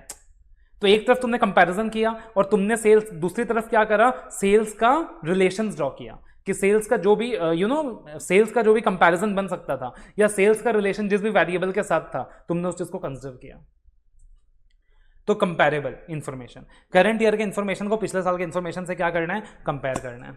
दूसरा, जो भी एंटिटी ने खुद के बजट्स बनाए होंगे, खुद के फोरकास्ट बनाए होंगे, उससे कंपेयर करना है। क्योंकि एंटिटी ने जो भी बजट्स बनाया था, जो भी फोरकास्ट बनाया था, वो कुछ तो सोच समझकर एक लॉजिकल एजम्पशन के बेसिस में बनाया था। बट अगर वो बजट्स मीट नहीं हो रहा, अगर वो टारगेट्स मीट नहीं हो रहा, तो क्यों मीट नहीं हो रहा, उस डिविएशन का रीजन क्या है, कंपैरिजन करो। और तीसरी चीज, अगर तुम्हारे पास सिमिलर इंडस्ट्री का इंफॉर्मेशन है तो उससे कंपेयर करो। मान लो तुम जियो को ऑडिट कर रहे हो, तुम्हारे पास एयरटेल का इंफॉर्मेशन है तो उससे कंपेयर करो, सिमिलर इंडस्ट्री इंफॉर्मेशन। तुम इन्फोसिस को ऑडिट कर रहे हो, तुम्हारे पास मान लो विप्रो का इंफॉर्मेशन है तो उससे कंपेयर करो, सिमिलर इंडस्ट्री इंफॉर्मेशन, कंपैरिजन करो। कंपैरिजन करने से क्या होगा, जब तुम कंपैरिजन करोगे तो तुम अपने दिमाग में ना सबसे पहले एक एक्सपेक्टेशन सेट करो। क्या करो, दिमाग में एक्सपेक्टेशन सेट करो कि यार कितना डिफरेंस होगा तो मेरे को चलेगा, कितना डिफरेंस होगा तो मेरे को चलेगा। कि मान लो लेट अस से कि मेरा एक्सपेक्टेशन है कि पिछले साल 1 करोड़ का सेल्स था तो इस साल 1.2 CR का सेल्स होना चाहिए, बिकॉज नॉर्मली कंपनी का हर साल 20% ग्रोथ है। तो वो मेरा एक्सपेक्टेशन है, मैंने अपने माइंड में बना लिया, एक मैंने माइंड में डेवलप कर लिया कि नॉर्मली इतना होना चाहिए। बट मान लो उसमें सपोज एक डिफरेंस आता है, 1.2 CR का सेल्स नहीं है, सेल्स कम है या ज्यादा है, तो कितना डिफरेंस तक मैं उसे झेल लूंगा। मान लो तुमने सोचा 1.2 CR होगा बट सेल्स 1.22 CR था, 2 लाख का डिफरेंस, मान लो 1.22 CR था। तो द थिंग इज कि वो जो डिफरेंस आया है वो तुम्हारे लिए एक्सपेक्टेबल है, एक्सेप्टेबल है या नहीं है। दैट विल डिपेंड अपॉन कि तुमने क्या एक्सपेक्टेशन डेवलप किया, कितना डिफरेंस हो सकता है। तो तुम एक एक्सपेक्टेशन सेट करो माइंड में, क्या करो, एक एक्सपेक्टेशन सेट करो माइंड में कि इतना एक्सपेक्टेशन तक डिफरेंस आया तो चलेगा, बट इससे ज्यादा आया तो मेरे को नहीं चलेगा। और फिर तुम क्या करो, रिलेशंस को कंसीडर करो। रिलेशंस को जब कंसीडर करो तो इसका मतलब फाइनेंशियल इंफॉर्मेशन का रिलेशन बाकी फाइनेंशियल इंफॉर्मेशन के साथ और फाइनेंशियल इंफॉर्मेशन का रिलेशन नॉन फाइनेंशियल इंफॉर्मेशन के साथ। सेल्स का कंपैरिजन जीएसटी के साथ किया, सेल्स का रिलेशन जीएसटी के साथ ड्रॉ किया, मतलब फाइनेंशियल इंफॉर्मेशन का रिलेशन तुमने फाइनेंशियल इंफॉर्मेशन के साथ ड्रॉ किया। मान लो पेरोल कॉस्ट का रिलेशन तुम ड्रॉ कर रहे हो नंबर ऑफ एम्प्लॉइज के साथ, कि अगर नंबर ऑफ पेरोल कॉस्ट ज्यादा इंक्रीज हुआ, मान लो पिछले साल कंपनी का पेरोल कॉस्ट था, पिछले साल कंपनी का जो पेरोल कॉस्ट था वो 50 लाख था, इस साल कंपनी का पेरोल कॉस्ट 80 लाख है, तो यार अगर पेरोल कॉस्ट इंक्रीज हुआ तो नंबर ऑफ एम्प्लॉइज भी इंक्रीज हुए होंगे। तो क्या वाकई उतने नंबर ऑफ एम्प्लॉइज इंक्रीज हुए हैं? अब तुम जिस वेरिएबल के साथ कंपैरिजन कर रहे हो वो क्या कर रहे हो, तुम फाइनेंशियल इंफॉर्मेशन का कंपैरिजन एक नॉन फाइनेंशियल इंफॉर्मेशन के साथ कर रहे हो। तो एनालिटिकल प्रोसीजर्स में ये सारी चीजें आती हैं।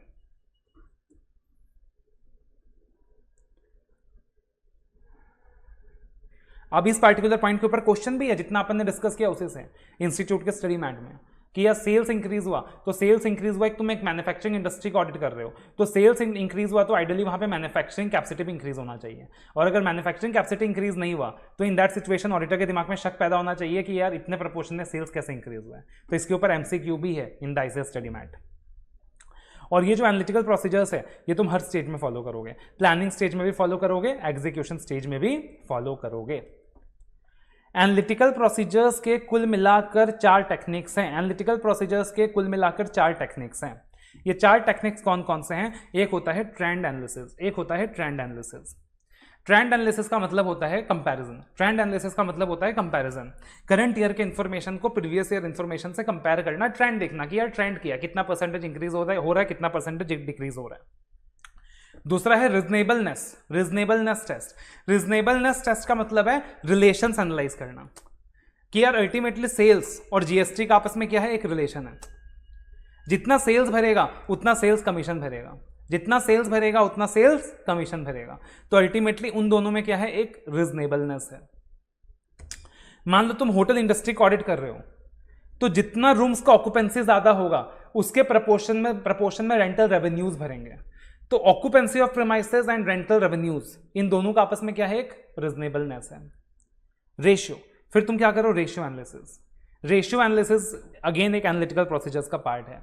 और फिर तुम करो स्ट्रक्चरल मॉडलिंग। क्या करो, स्ट्रक्चरल मॉडलिंग। अब एग्जाम में ये क्वेश्चन भी आया कि रेशियो एनालिसिस करते वक्त कौन से रेशियोज को तुम कंसिडर करोगे, तो सारे एफएम वाले रेशियोज हैं। और फिर क्या हो गया, स्ट्रक्चरल मॉडलिंग। स्ट्रक्चरल मॉडलिंग मतलब क्या हो गया, बेसिकली तुम क्या करोगे, एक मैथमेटिकल मॉडल यूज करोगे, एक मैथमेटिकल मॉडल यूज करोगे, और मैथमेटिकल मॉडल यूज करके तुम क्या करोगे, जो पुराने पीरियड का डाटा था वो उस मॉडल में फिट करोगे, और फिर वो तुमको मॉडल प्रेडिक्ट करके देगा कि करंट ईयर का बैलेंस क्या होना चाहिए।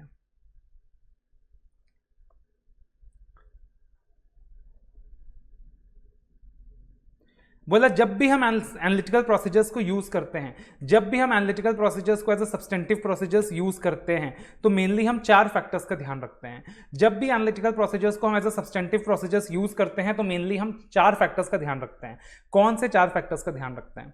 सबसे पहले सुटेबिलिटी, सबसे पहले सुटेबिलिटी, कि जिस पार्टिकुलर असर्शन के लिए मैं एनालिटिकल प्रोसीजर यूज कर रहा हूं, क्या वहां एनालिटिकल प्रोसीजर सुटेबल भी है, क्या वहां एनालिटिकल प्रोसीजर सुटेबल भी है। फॉर एग्जांपल, एनालिटिकल प्रोसीजर्स में तुम क्या करते हो, कंपैरिजन, तो तुम वहां एनालिटिकल प्रोसीजर तभी लगा सकते हो जब कंपैरेबल इंफॉर्मेशन होगा, जब प्रेडिक्टेबल इंफॉर्मेशन होगा। अगर कंपैरिजन सुटेबल ही नहीं है तो तुम एनालिटिकल प्रोसीजर्स नहीं लगा सकते हो, तो तुम एनालिटिकल प्रोसीजर्स नहीं लगा सकते हो। तुम जियो के फाइनेंशियल इंफॉर्मेशन को एयरटेल के फाइनेंशियल इंफॉर्मेशन से कंपेयर करोगे तो चलेगा, बट तुम जियो के फाइनेंशियल इंफॉर्मेशन को लेट अस से कोई पार्टिकुलरली कोई दूसरी कोई सीमेंट कंपनी है तो तुम उसके इंफॉर्मेशन से कंपेयर करोगे तो नहीं चलेगा, बिकॉज कंपेरेबल ही नहीं है, कंपेरेबल ही नहीं है।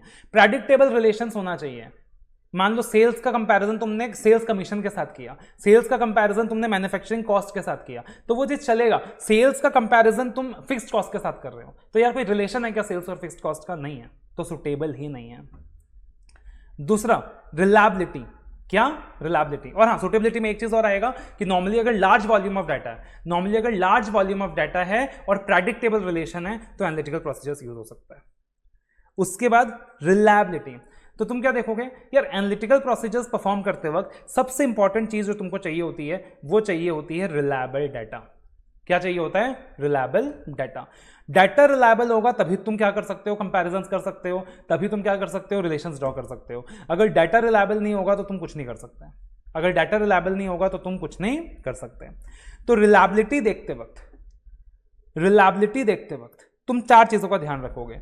रिलायबिलिटी देखते वक्त तुम 4 चीजों का ध्यान रखोगे। ये कौन सी 4 चीजें हैं ये अपन बाद में देखते हैं, पहले एक बार फ्लो में कंप्लीट कर लेते हैं। तो जब भी तुमने एनालिटिकल प्रोसीजर्स परफॉर्म करे तो तुमने 4 फैक्टर्स का ध्यान रखा। सबसे पहले तुमने देखा सुटेबिलिटी, दूसरा तुमने देखा रिलायबिलिटी, तीसरा तुम क्या करोगे, जब भी तुम एनालिटिकल प्रोसीजर्स करोगे तुम अपने माइंड में एक डिफरेंट एक्सपेक्टेशन सेट करोगे। क्या करोगे? एक्सपेक्टेशन सेट करोगे। You will set an expectation कि यार ठीक है, कितना डिफरेंस हो सकता है, कितना डिफरेंस हो सकता है। तुमने एक एक्सपेक्टेशन सेट करा, यार 20% का डिफरेंस हो सकता है, 20% के रेंज में डिफरेंस हो सकता है, उतना हुआ तो मेरे लिए चलेगा, लेकिन 20% से डिफरेंस ज्यादा हुआ तो मेरे को नहीं चलेगा। तो अगला पॉइंट आता है डिफरेंस, कि तुम देखोगे कि भाई कितना डिफरेंस तुम्हारे लिए एक्सेप्टेबल है विदाउट फर्दर इन्वेस्टिगेशन, कि यार 20% तक डिफरेंस रहा तो चलेगा मेरे को, बट 20% से ज़्यादा का डिफरेंस रहा तो मेरे को नहीं चलेगा, मैं फर्दर इन्वेस्टिगेट करूंगा। तो एनालिटिकल प्रोसीजर्स परफॉर्म करते वक्त मैं 4 बातों का ध्यान रखने वाला हूं। कौन सी 4 बातों का ध्यान रखने वाला हूं? Suitability, reliability, expectation, difference. कौन सी 4 बातों का ध्यान रखूंगा? Suitability, reliability, expectation, difference. Suitability, reliability, expectation, difference. ठीक है ना। अब रिलायबिलिटी को असेस करने के लिए, मैं फिर से 4 बातें देखूंगा। रिलायबिलिटी को देखने के लिए मैं फिर से 4 बातें देखूंगा। सबसे पहले डाटा रिलायबल है कि नहीं। डाटा रिलायबल है कि नहीं मैं क्या देखूंगा? जो सोर्स ऑफ इंफॉर्मेशन था वो रिलायबल था कि नहीं था, जो सोर्स ऑफ इंफॉर्मेशन था वो रिलायबल था कि नहीं था। ठीक है ना। तो अगर पार्टिकुलरली कोई इंफॉर्मेशन मेरे को एंटिटी के बाहर से मिला है, किसी इंडिपेंडेंट सोर्स से मिला है, तो वो ज़्यादा रिलायबल है वहाँ पे। तो सोर्स ऑफ इंफॉर्मेशन रिलायबल है कि नहीं है। दूसरा, इंफॉर्मेशन कंपैरेबल है कि नहीं है। इंफॉर्मेशन कंपैरेबल होगा तभी रिलायबल होगा, तभी रेलिवेंट होगा। कंपैरेबल नहीं होगा तब रिलायबल भी नहीं होगा। तीसरा, जो इंफॉर्मेशन मिला वो कितना रेलिवेंट है मेरे लिए। और चौथा, जो इंफॉर्मेशन मिला, मान लो इंफॉर्मेशन एंटिटी के अंदर से मिला, इंफॉर्मेशन एंटिटी के अंदर से मिला, तो यार उस इंफॉर्मेशन को प्रिपेयर करने के ऊपर जो कंट्रोल्स लगे हैं, कंट्रोल्स कितने अच्छे हैं, how good the controls are. अगर कंट्रोल्स बहुत अच्छा है तब चांसेस है कि जो इंफॉर्मेशन मिला रिलायबल होगा, बट अगर कंट्रोल्स खराब है तो चांसेस है कि इंफॉर्मेशन उतना रिलायबल नहीं होगा। तो रिलायबिलिटी देखने के लिए मैं 4 चीजें देखूंगा। सोर्स ऑफ इंफॉर्मेशन कंपैरेबल है कि नहीं, इंफॉर्मेशन रेलिवेंट है कि नहीं, और दूसरा, इंफॉर्मेशन के ऊपर कंट्रोल्स कैसा है।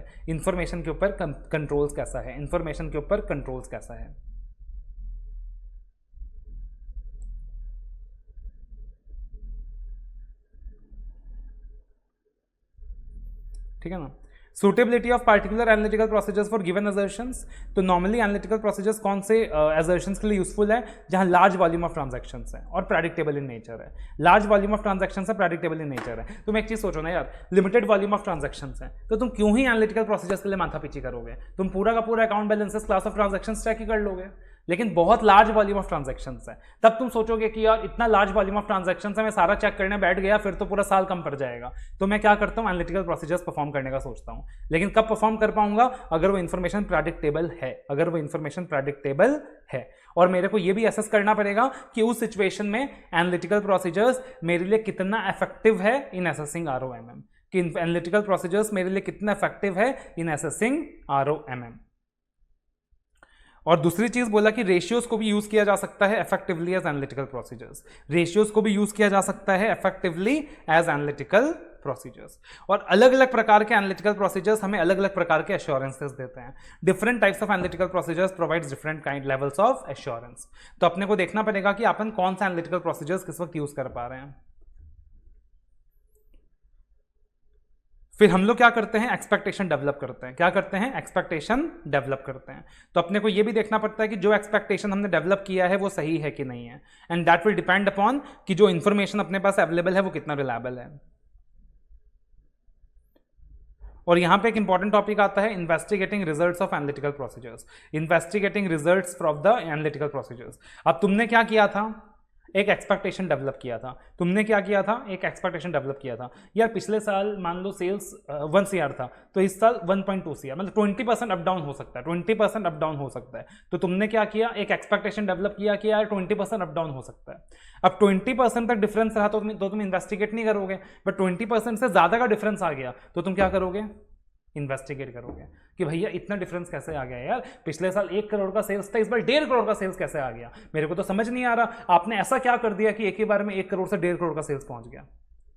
तो अब तुम क्या करोगे? इन्वेस्टिगेट करोगे। इन्वेस्टिगेट करने के लिए क्या करोगे? मैनेजमेंट से इंक्वायरी करोगे, पूछोगे मैनेजमेंट से, मैनेजमेंट बताओ मुझे तुमने ऐसा क्या किया कि 1 करोड़ से सीधा 1.5 करोड़ सेल्स पहुंच गया। तो मैनेजमेंट बोलेगा हमने मार्केटिंग कॉस्ट, इस बार मार्केटिंग ज्यादा की है। तो तुम पूछोगे अरे मार्केटिंग ज्यादा की है, दिखाना मार्केटिंग कॉस्ट कितना है। अच्छा, पिछले साल मार्केटिंग कॉस्ट कम था, इस साल मार्केटिंग कॉस्ट ज्यादा है। तुम सही कह रहा है मैनेजमेंट, मार्केटिंग ज्यादा की है, शायद इससे सेल्स इंक्रीज हुआ रहेगा। और दूसरा, तुम क्या करोगे? Perform other audit procedures as necessary. तुम एडिशनल ऑडिट प्रोसीजर्स परफॉर्म करोगे। परफॉर्म करोगे। तो ये हो गया अपने ऐसे 520, that is analytical procedures, analytical procedures.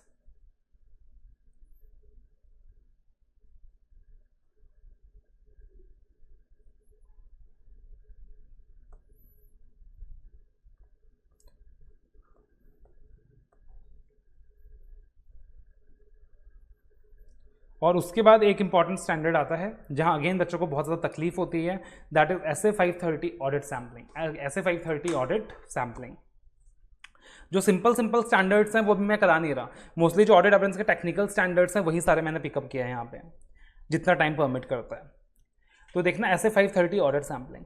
अब ऑडिट सैम्पलिंग क्या होता है, what do you mean by audit sampling? तो भाई सिंपल सी चीज़ है, एज ए ऑडिटर एक मेरे ऑडिट का इनहेरेंट लिमिटेशन है, जो हमने ऐसे 200 में भी देखा है कि हम कभी भी 100% चेकिंग नहीं कर सकते, तो हम क्या करते हैं, अपने ऑडिट सैंपल बेसिस में करते हैं। सैंपल बेसिस का मतलब क्या हो गया, मैं 100% ऑफ आइटम्स एग्जामिन नहीं करता, मैं less than 100% of items examine करता हूँ। मान लो 10%, 20%, 30%, तो मैं less than 100% of items examine करता हूँ।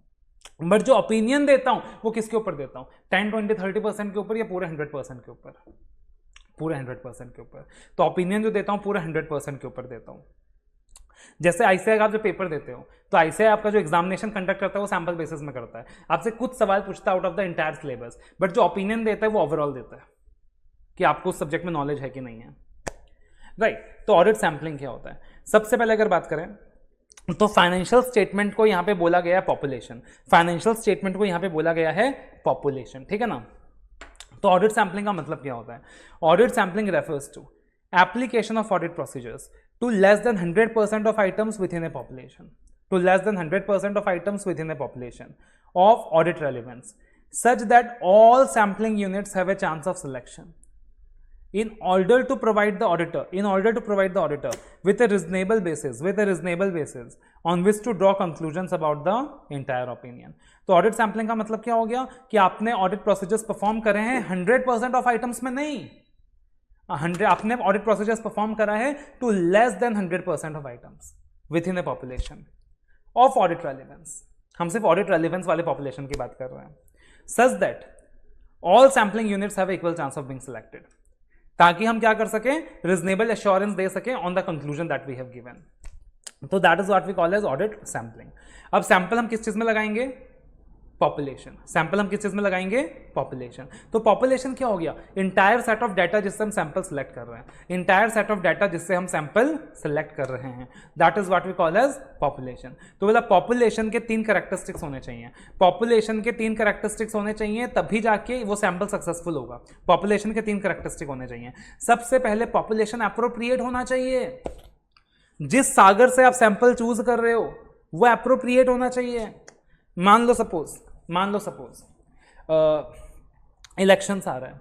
अब अगर इलेक्शंस आ रहा है तो गवर्नमेंट क्या करा रही है? सैम्पलिंग करा रही है। वो एग्जिट पोल्स वगैरह होता है, ओपिनियन पोल्स वगैरह होता है।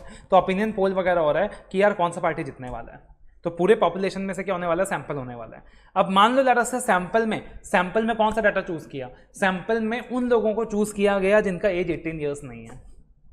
तो इसका मतलब क्या है? पॉपुलेशन एप्रोप्रिएट ही नहीं है। तुम्हारा ऑब्जेक्टिव क्या था सैंपल का? ये जानना कि कौन सा पार्टी जीतने वाला है, लेकिन तुमने पॉपुलेशन में क्या चूज किया? लेस देन 18 ईयर्स वाले लोग जो वोटिंग कर ही नहीं सकते, मतलब वहां पे पॉपुलेशन एप्रोप्रिएट ही नहीं है। तो पॉपुलेशन क्या होना चाहिए? एप्रोप्रिएट होना चाहिए। Population should be appropriate. दूसरा क्या होना चाहिए? पॉपुलेशन कंप्लीट होना चाहिए। Population needs to be complete, population should be complete. अब मान लो लेट अस से, अब हमारा जो इंडिया है पार्टिकुलरली, अब ये जो पार्टिकुलर स्टैंडर्ड है, इसके जो मैं एग्जांपल्स ले रहा हूँ वो जनरल एग्जांपल्स ले रहा हूँ जिससे तुमको ओवरऑल एक पिक्चर समझ में आ जाए। तो कंप्लीटनेस की बात करें अगर, तो मान लो हमारे एक इंडिया है। अब जानना है कि कौन सा पार्टी जीतेगा, तो सोचो सिर्फ हिंदू से पूछ लिया कि आप किसको वोट करने वाले हो, एंड अकॉर्डिंगली कंक्लूजन ड्रॉ कर लिया, तो वो सही होगा क्या? वो सही नहीं होगा। पार्टिकुलरली वो जो पॉपुलेशन होगा उसमें हिंदूज भी आने चाहिए, उसमें क्रिश्चियंस भी आने चाहिए, उसमें मुस्लिम्स भी आने चाहिए, उसमें पारसीज भी आने चाहिए, उसमें जितने अलग अलग कैटेगरीज के लोग हैं, जितने अलग अलग रिलीजन के लोग हैं, सब आने चाहिए। The population should be complete. Complete population में से हमेशा सैंपल चूज किया जाना चाहिए, कंप्लीट पॉपुलेशन में से। आधा अधूरा इंफॉर्मेशन तुम्हारे पास है, तुम उससे सैंपल चूज कर रहे हो, तो भाई पहले ही रिस्क है। और फिर पार्टिकुलरली क्या है, रिलायबिलिटी दैट पार्टिकुलरली वो जो तुम्हारा प्रोसेस है वो रिलायबल होना चाहिए, जो पॉपुलेशन है वो रिलायबल होना चाहिए। तो पॉपुलेशन के 3 कैरेक्टरिस्टिक्स हैं, एप्रोप्रिएटनेस, कंप्लीटनेस, रिलायबिलिटी, जिसको आप याद कर सकते हो कार। कैरेक्टरिस्टिक ऑफ पॉपुलेशन क्या है, car. C for completeness, A for appropriateness, R for reliability. C for completeness, A for appropriateness, R for reliability. एक कॉन्सेप्ट होता है सैम्पलिंग यूनिट। सैम्पलिंग यूनिट का मतलब क्या होता है, सैम्पलिंग यूनिट का मतलब क्या होता है, मतलब वो जो पॉपुलेशन है उसमें बहुत सारे इंडिविजुअल आइटम्स होंगे, वो जो पॉपुलेशन है उसमें बहुत सारे इंडिविजुअल आइटम्स होंगे, ठीक है ना, वो जो पॉपुलेशन है उसमें बहुत सारे इंडिविजुअल आइटम्स होंगे। तो हर एक इंडिविजुअल आइटम को सैम्पलिंग यूनिट बोला जाता है, हर एक इंडिविजुअल आइटम को सैम्पलिंग यूनिट बोला जाता है। और हम जो ऑडिट प्रोसीजर्स परफॉर्म करते हैं इन सैम्पलिंग यूनिट्स में करते हैं। क्या करते हैं, इन सैम्पलिंग यूनिट्स में करते हैं। एंड अकॉर्डिंगली जो कंक्लूजन निकलता है हम उसे पूरे पॉपुलेशन में प्रोजेक्ट करते हैं। तो हम जो ऑडिट प्रोसीजर्स परफॉर्म करते हैं वो पूरे पॉपुलेशन पे नहीं करते, वो जो सैम्पलिंग यूनिट्स हैं हम उन सैम्पलिंग यूनिट्स में प्रोसीजर्स परफॉर्म करते हैं और उसे प्रोजेक्ट करते हैं, जो कंक्लूजन्स निकला उसे प्रोजेक्ट करते हैं ऑन द इंटायर पॉपुलेशन। फिर बहुत इंपॉर्टेंट है, बोला आप जो भी सैम्पलिंग का अप्रोच चूज करो, सैम्पलिंग का 2 अप्रोच होता है, एक स्टैटिस्टिकल सैम्पलिंग अप्रोच, एक नॉन स्टैटिस्टिकल सैम्पलिंग अप्रोच, अभी डिस्कस करेंगे। बोला आप जो भी सैम्पलिंग का अप्रोच यूज करो, चाहे वो स्टैटिस्टिकल सैम्पलिंग अप्रोच है या नॉन स्टैटिस्टिकल सैम्पलिंग अप्रोच हो, वो सैंपल रिप्रेजेंटेटिव होना चाहिए पूरे पॉपुलेशन का। वो सैंपल जो है रिप्रेजेंट करना चाहिए पूरे पॉपुलेशन को। वो सैंपल क्या करना चाहिए, रिप्रेजेंट करना चाहिए पूरे पॉपुलेशन को। It must be representing the entire population as a whole. अगर सिंपल सैंपल जो है रिप्रेजेंटेटिव नहीं रहेगा पूरे पॉपुलेशन का, अगर वो रिप्रेजेंटेटिव ही नहीं है, इसका मतलब वो जो सैंपल है वो बेकार है, वो जो सैंपल है वो काम का नहीं है। That sample must be a true representative of the whole population. अब देखना, जब हम सैंपलिंग के बेसिस में ऑडिट करते हैं तो वहां पे एक बहुत बड़ा रिस्क इन्वॉल्व होता है। क्या रिस्क इन्वॉल्व होता है, what is the risk that is involve अगर अपन सैंपल बेसिस में काम करते हैं। मान लो यार मैंने लेट अस से 100% पॉपुलेशन को ऑडिट करा होता, हमने 100% पॉपुलेशन को ऑडिट करा होता, तो मान लो मैंने मॉडिफाइड ओपिनियन दिया होता। अगर हमने 100% पॉपुलेशन को ऑडिट करा होता तो मान लो मैंने मॉडिफाइड ओपिनियन दिया होता, बट मैंने ऑडिट क्या करा, सैंपल बेसिस में करा।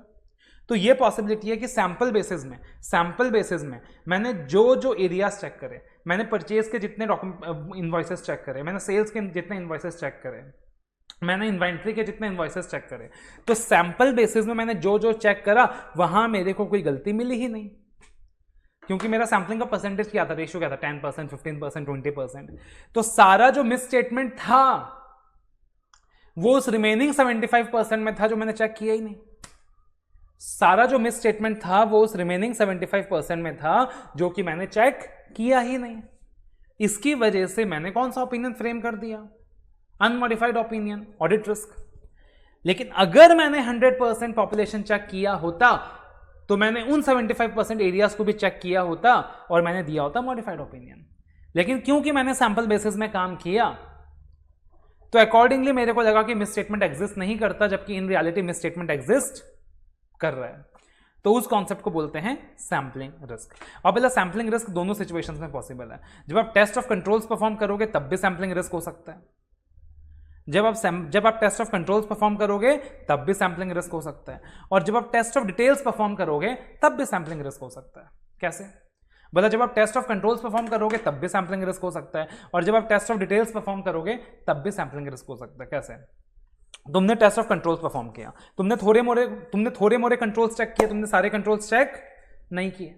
तो तुमने जो थोड़े मोरे कंट्रोल्स चेक करे, मान लो तुम्हारा असेसमेंट ये था कि कंट्रोल्स इफेक्टिव है, तुम्हारा असेसमेंट क्या था कि कंट्रोल्स इफेक्टिव है। क्या था, कंट्रोल्स इफेक्टिव है।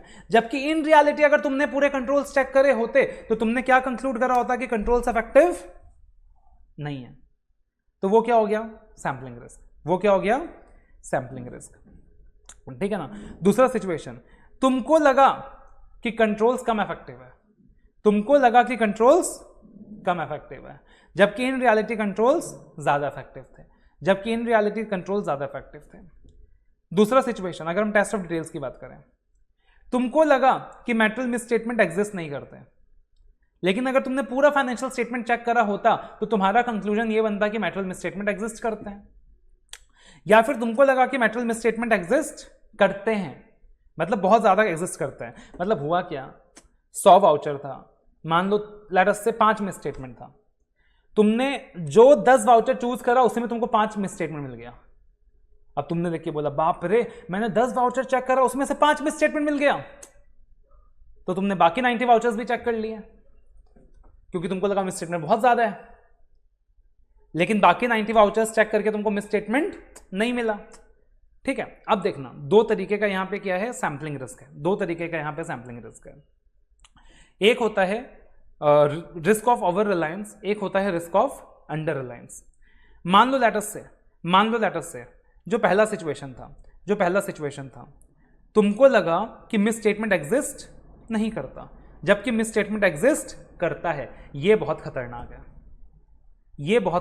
है, क्योंकि तुमको लगा मिस स्टेटमेंट एग्जिस्ट नहीं करता, जबकि मिस स्टेटमेंट एग्जिस्ट करता है, तो तुम कौन सा ओपिनियन दे दोगे, अनमॉडिफाइड, जबकि होना क्या चाहिए था, मॉडिफाइड। दूसरा सिचुएशन, तुमको लगा मिस स्टेटमेंट एग्जिस्ट करता है जबकि उतना नहीं करता था। प्रैक्टिकली देखना ये वाला सिचुएशन इतना खतरनाक नहीं है, इससे तुम्हारा ऑडिट ओपिनियन गलत नहीं होने वाला, इससे तुम्हारा ऑडिट का एफिशिएंसी खराब होने वाला है। क्यों, तुमने देखा अरे यार 10 में से 5 वाउचर्स में गड़बड़ है, तो ऑडिट का प्रिंसिपल क्या बोलता है, अब तुम अपनी चेकिंग भरा दोगे। अब जब तुम चेकिंग भरा दोगे तो चेकिंग भरा के तुमको पता चलेगा कि यार ये तो उतना मिसस्टेटमेंट है ही नहीं, तो अल्टीमेटली तुमको पता चल जाएगा कि यहां पे उतना मिसस्टेटमेंट नहीं है। तो इसकी वजह से तुम्हारा ओपिनियन गलत नहीं होगा, लेकिन तुम्हारा ऑडिट का एफिशिएंसी खराब होगा, बिकॉज ऑडिट का एफिशिएंसी का प्रिंसिपल क्या बोलता है, कम एफर्ट्स लगा के डिजायर्ड रिजल्ट मिलना चाहिए, बट यहां पे तुमने फालतू में क्या लगा दिया, ज्यादा एफर्ट्स लगा दिए। अब बोला सैंपल सेलेक्ट करने के ना 5 मेथड्स होते हैं, 5 मेथड्स। एक होता है रैंडम सैम्पलिंग मेथड, दूसरा होता है सिस्टमैटिक सैम्पलिंग मेथड, तीसरा होता है मॉनिटरी यूनिट सैम्पलिंग, चौथा होता है हैप्पैज़ार्ड सैम्पलिंग और पांचवा होता है ब्लॉक सैम्पलिंग। तो सैंपल सिलेक्शन के 5 मेथड्स होते हैं। एक होता है random sampling method. Random sampling का मतलब क्या होता है, रैंडम सैम्पलिंग का मतलब होता है कि हर item in the population, all items in the population, they have a equal chance of selection, और इसमें तुम रैंडम नंबर टेबल्स वगैरह यूज करते हो जो मैथ्स के अंदर अपन पढ़ते हैं। और रैंडम सैम्पलिंग में 2 मेथड्स आते हैं, एक सिंपल रैंडम सैम्पलिंग और एक स्ट्रेटिफाइड सैम्पलिंग। एक सिंपल रैंडम सैम्पलिंग, एक स्ट्रेटिफाइड सैम्पलिंग। अब सिंपल रैंडम सैम्पलिंग मतलब क्या होता है, सिंपल रैंडम सैम्पलिंग का मतलब क्या होता है मान लो लेटस से तुमने क्या देखा कि यार पार्टिकुलरली लेट अस से जितना भी पॉपुलेशन है वो सारा सिमिलर रेंज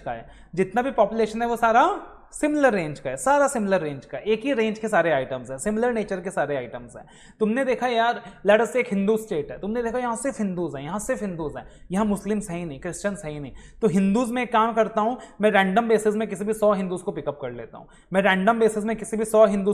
लेता हूँ, अपना ओपिनियन ड्रॉ कर लेता हूँ, मतलब होमोजेनस नेचर का पॉपुलेशन था, तो उसको बोलते हैं सिंपल रैंडम सैम्पलिंग। तो तुमने देखा यार सिमिलर रेंज के हैं, मतलब सारे ट्रेड रिसीवेबल्स 50,000 से 2 लाख के रेंज में, सारे सिमिलर नेचर के हैं, तो मैं एक काम करता हूं, सिंपल बेसिस में क्या करता हूं, रैंडम सैम्पलिंग कर लेता हूं। मतलब मैं रैंडम नंबर टेबल यूज करके, कुछ चीट वगैरह उठाकर, कोई मोबाइल एप्लीकेशन आजकल आता है, मोबाइल एप्लीकेशन यूज करके मैं रैंडमली कोई भी 100 आइटम को पिकअप कर लेता हूँ, ऑडिट कर लेता हूँ। दूसरा होता है स्ट्रेटिफाइड सैम्पलिंग। अब स्ट्रेटिफाइड सैम्पलिंग का मतलब क्या हो गया, स्ट्रेटिफाइड सैम्पलिंग बहुत ही कमाल का टेक्निक है। स्ट्रेटिफाइड सैम्पलिंग का मतलब क्या हो गया, अब मान लो तुमको लगा कि जो पॉपुलेशन है बहुत ही हेट्रोजेनस है, अब तुमने देखा यहाँ पर या खाली हिंदूज नहीं है, हिंदूज भी हैं, सिख्स भी हैं, क्रिश्चियंस भी हैं, पारसीज भी हैं, डिफरेंट रिलीजन्स। तो तुमने देखा कि यार मैं सिंपल रैंडम उठा लूंगा तो सक्सेसफुल नहीं रहेगा, बिकॉज हो सकता है सिंपल रैंडम में खाली हिंदूज आ जाए, या हो सकता है सिंपल रैंडम में खाली क्रिश्चियंस आ जाए, या हो सकता है सिंपल रैंडम में खाली पारसीज आ जाए। तो मेरे को बेटर क्या करना चाहिए, मेरे को हिंदूज का एक अलग ग्रुप बना लेना चाहिए, क्रिश्चियंस का एक अलग मान लेना चाहिए, पारसीज का एक अलग बना लेना चाहिए, और मेरे को इंश्योर करना चाहिए कि मेरे को हिंदूज के ग्रुप से भी क्या करना है, सैम्पलिंग यूनिट्स उठाने हैं, मेरे को क्रिश्चियन वाले ग्रुप से भी सैम्पलिंग यूनिट्स उठाने हैं, मेरे को पारसीज वाले ग्रुप से भी सैम्पलिंग यूनिट्स उठाने हैं, तब जाके मेरा सैम्पलिंग क्या रहेगा, रिलायबल रहेगा। तो मान लो तुमने देखा कि पॉपुलेशन का रेंज बहुत ही हेट्रोजिनस है, मतलब 500 रुपए से लेकर 10 लाख तक के ट्रेड रिसीवेबल्स हैं। तो अब तुम क्या करोगे, स्ट्रेटिफाइड सैम्पलिंग यूज करोगे। स्ट्रेटिफाइड सैम्पलिंग मतलब पूरे पॉपुलेशन को तुम छोटे छोटे ग्रुप्स में डिवाइड कर लोगे और हर एक ग्रुप का नाम होगा स्ट्रेटा, हर एक ग्रुप को तुम बोलोगे स्ट्रेटा, हर एक ग्रुप को बोलोगे स्ट्रेटा, ठीक है ना। तो मान लो 2 लाख से कम वाले बैलेंसेस के एक ग्रुप, 2 लाख से 5 लाख के बैलेंस का एक ग्रुप, 5 लाख से 7 लाख का बैलेंस का एक ग्रुप, 7 लाख से 10 लाख का बैलेंस का एक ग्रुप और 10 लाख से ऊपर वाले का एक ग्रुप। और फिर हर ग्रुप को, हर स्ट्रेटा को तुम अलग अलग पॉपुलेशन मानोगे, हर स्ट्रेटा को तुम अलग अलग पॉपुलेशन मानोगे and depending on the importance of every strata तुम वेट्स एलोकेट करोगे, depending on the importance of every strata तुम वेट्स एलोकेट करोगे।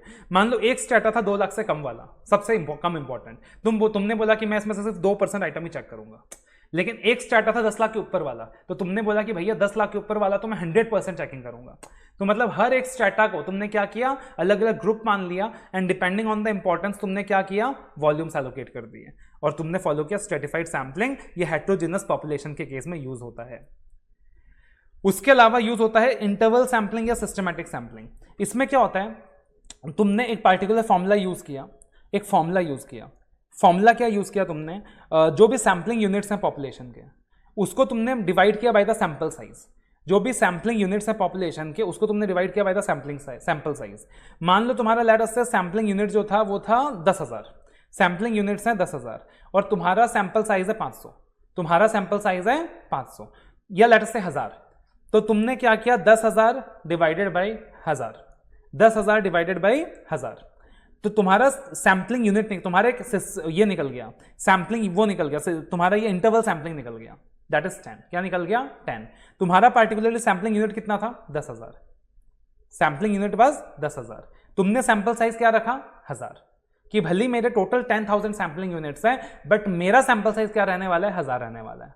मतलब मैं 10,000 सैम्पलिंग यूनिट्स में से क्या करने वाला हूं, 1000 आइटम्स को ऑडिट करने वाला हूं। तो 10,000 को तुमने क्या कर दिया, 1000 से डिवाइड कर दिया, तो तुम्हारा एक सैम्पलिंग इंटरवल निकल गया। क्या निकल गया, 10। तुम्हारा एक सैम्पलिंग इंटरवल निकल गया 10। अब तुमने क्या बोला, मैं एवरी 10th आइटम को ऑडिट करूंगा, मैं एवरी 10th आइटम को ऑडिट करूंगा, 10, 20, 30, 40, 50, 60, इस तरीके से तुमने बोला कि मैं हर एक 10th आइटम को ऑडिट करूंगा। तो इसको बोलते हैं इंटरवल सैम्पलिंग या सिस्टमैटिक सैम्पलिंग।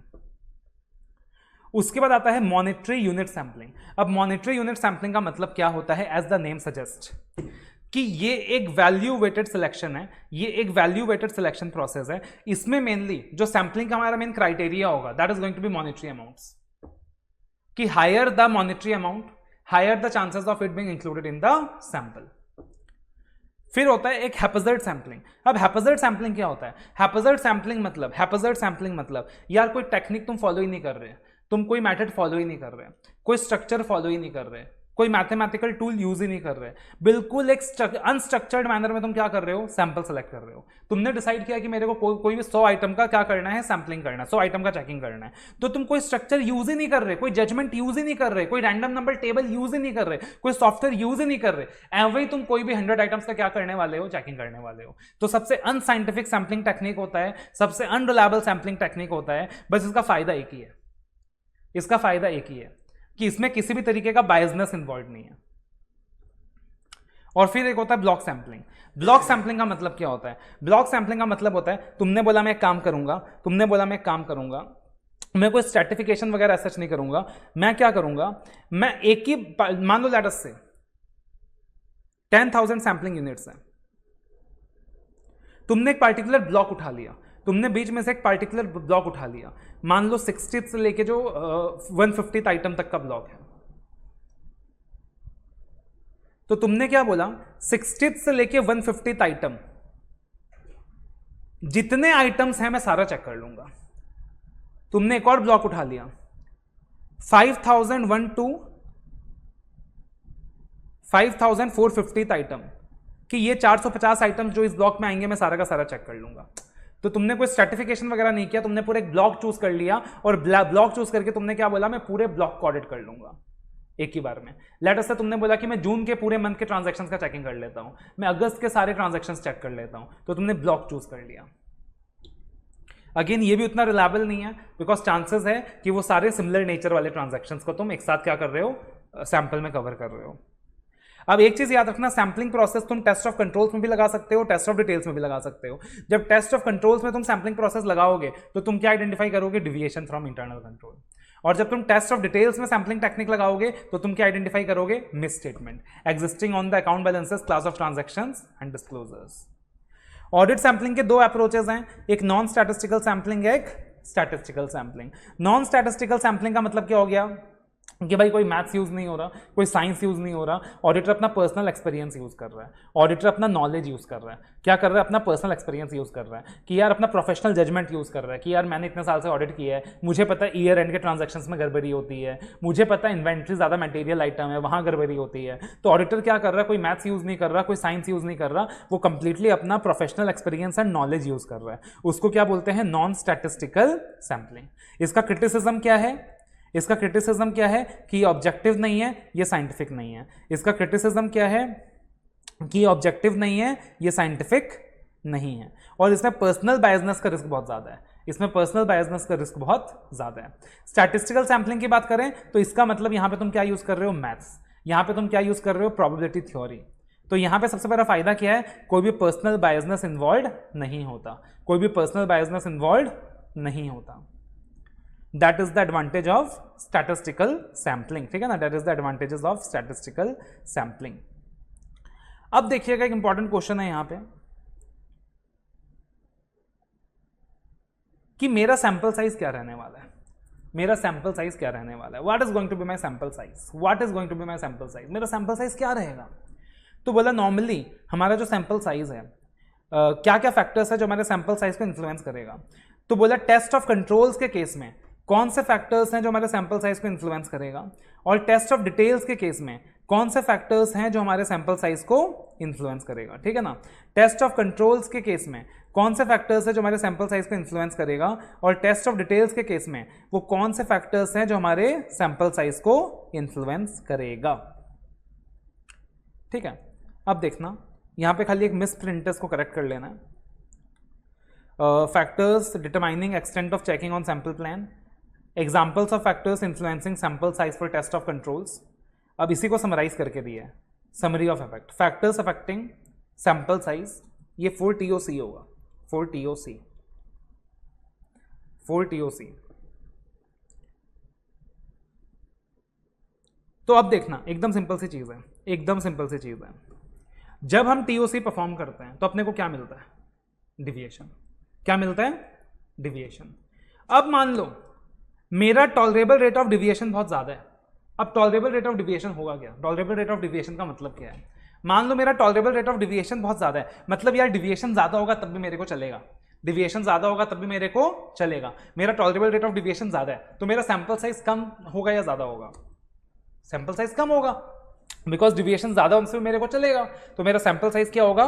कम होगा। लेकिन मान लो मेरा टॉलरेबल रेट ऑफ डिविएशन बहुत ही कम है, मैं ज्यादा डिविएशन टॉलरेट नहीं कर सकता, तो मेरा सैंपल साइज क्या होगा? ज्यादा। मेरा सैंपल साइज क्या होगा? ज्यादा।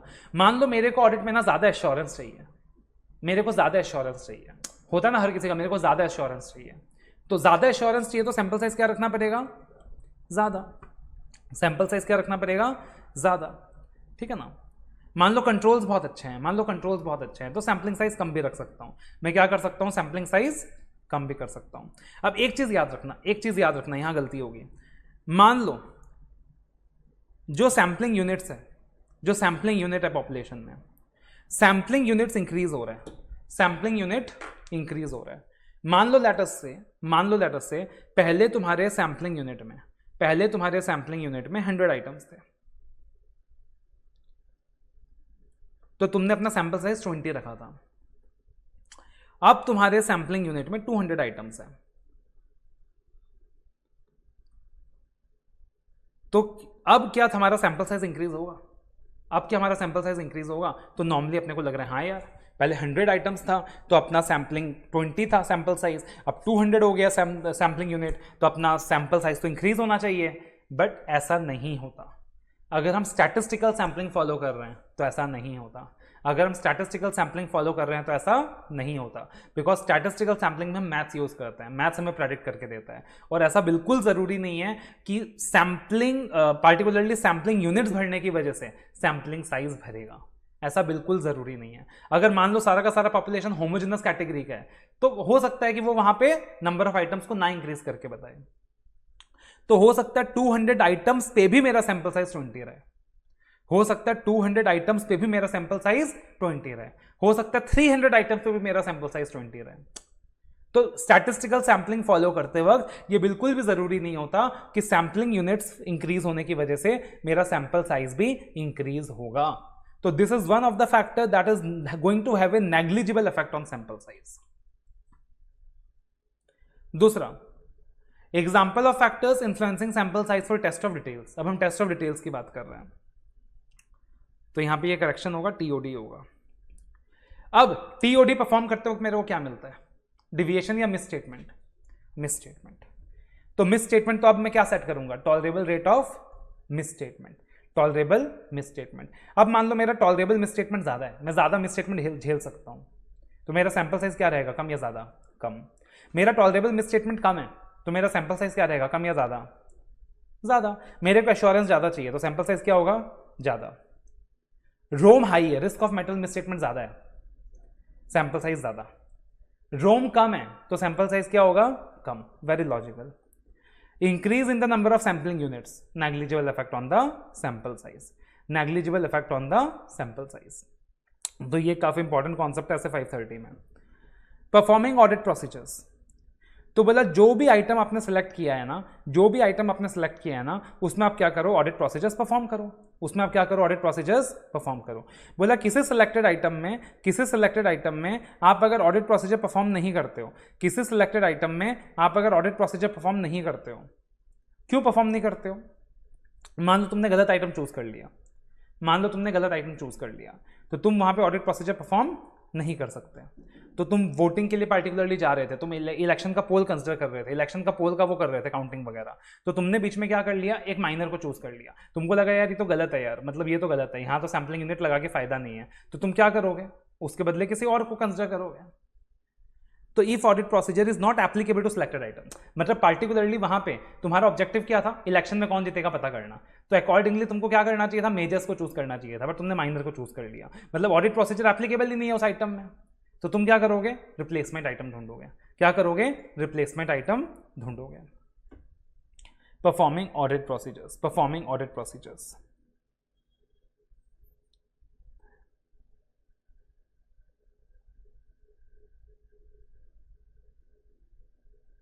Nature and cause of deviations and misstatements. अब particularly test of controls perform करते वक्त तुमको क्या मिलेगा, डिविएशन, और टेस्ट ऑफ डिटेल्स परफॉर्म करते वक्त तुमको क्या मिलेगा, मिस स्टेटमेंट। तो तुम क्या करोगे, जब तुमको डिविएशन मिलेगा, जब तुमको मिस स्टेटमेंट मिलेगा, तो तुम क्या करोगे, investigate nature and cause of miss statement, investigate nature and cause of miss statement. ठीक है। अब यहां पे एक इंपॉर्टेंट कॉन्सेप्ट दिया हुआ है।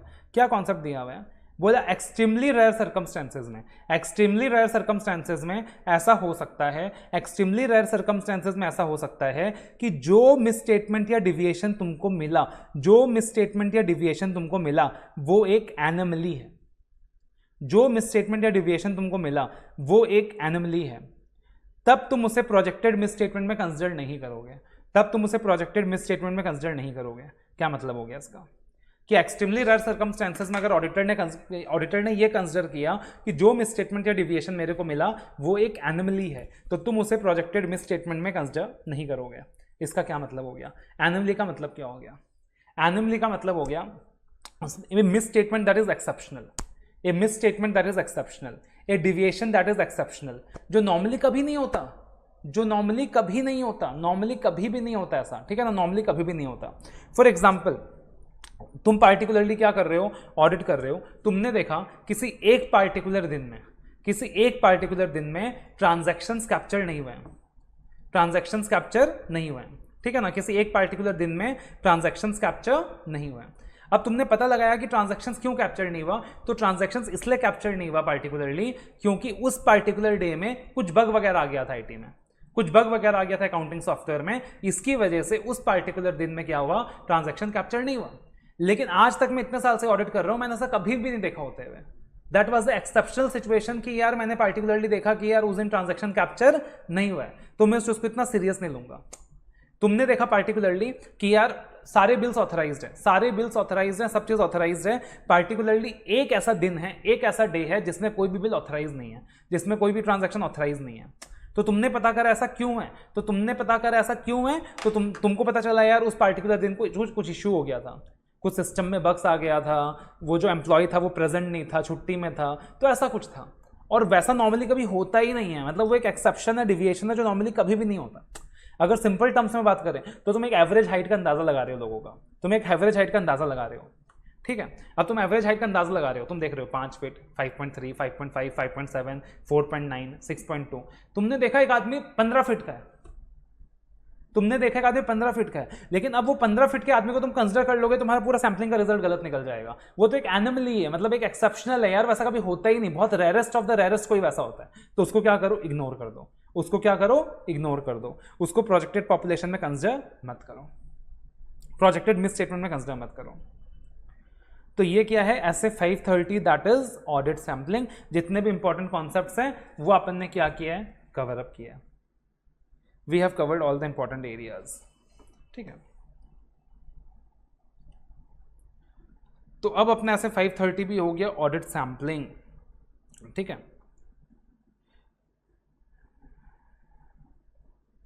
तो लगभग ऑडिट एविडेंस का जो चैप्टर है वो भी अपना पूरा कंप्लीट हो गया है।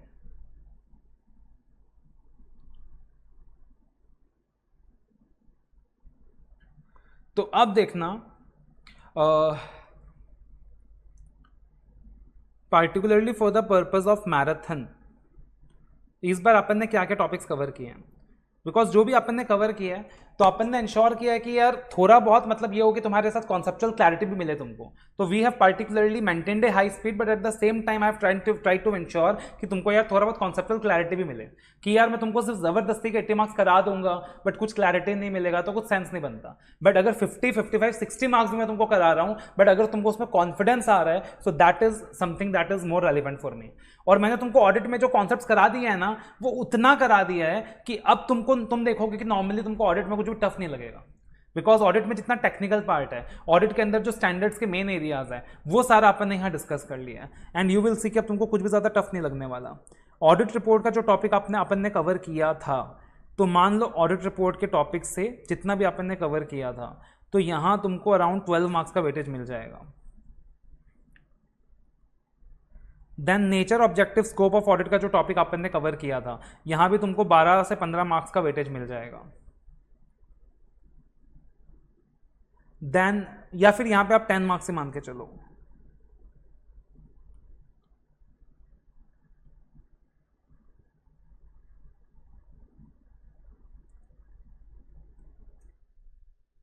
फिर जो एथिक्स वाला चैप्टर अपन ने कवर किया था, इससे मान लो 5 मार्क्स का वेटेज तुमको मिल जाएगा। You just combine it with ऐसे 210 एंड एसक्यूसी, तो इसका वेटेज 10 मार्क्स तक पहुंच जाता है।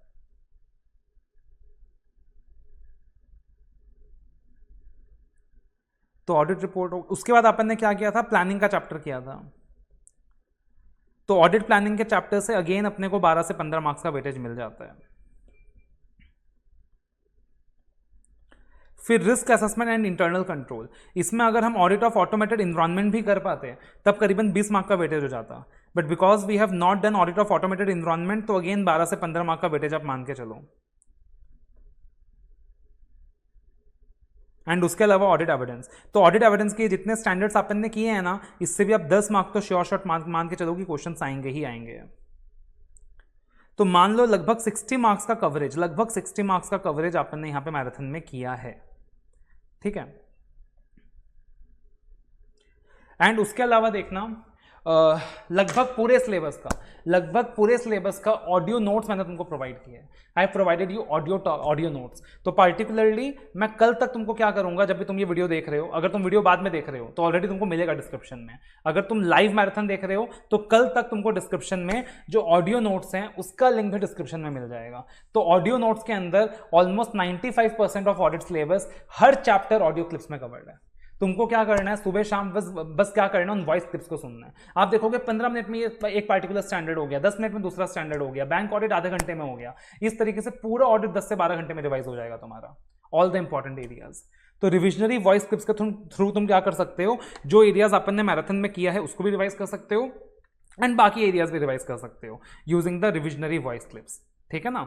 और बाकी देखो अभी तुम्हारे एग्जाम के लिए टाइम बहुत कम बचा है, जो बच्चे पार्टिकुलरली अभी एग्जाम दे रहे हैं, एंड जो बच्चे बाद में इस मैराथन को यूज करेंगे तो उनके लिए फिर टाइम सफिशिएंट रहेगा, बट जो बच्चे अभी एग्जाम दे रहे हैं सितंबर में, तो उनके लिए जो टाइम है वो बहुत ही सफिशिएंट बचा है।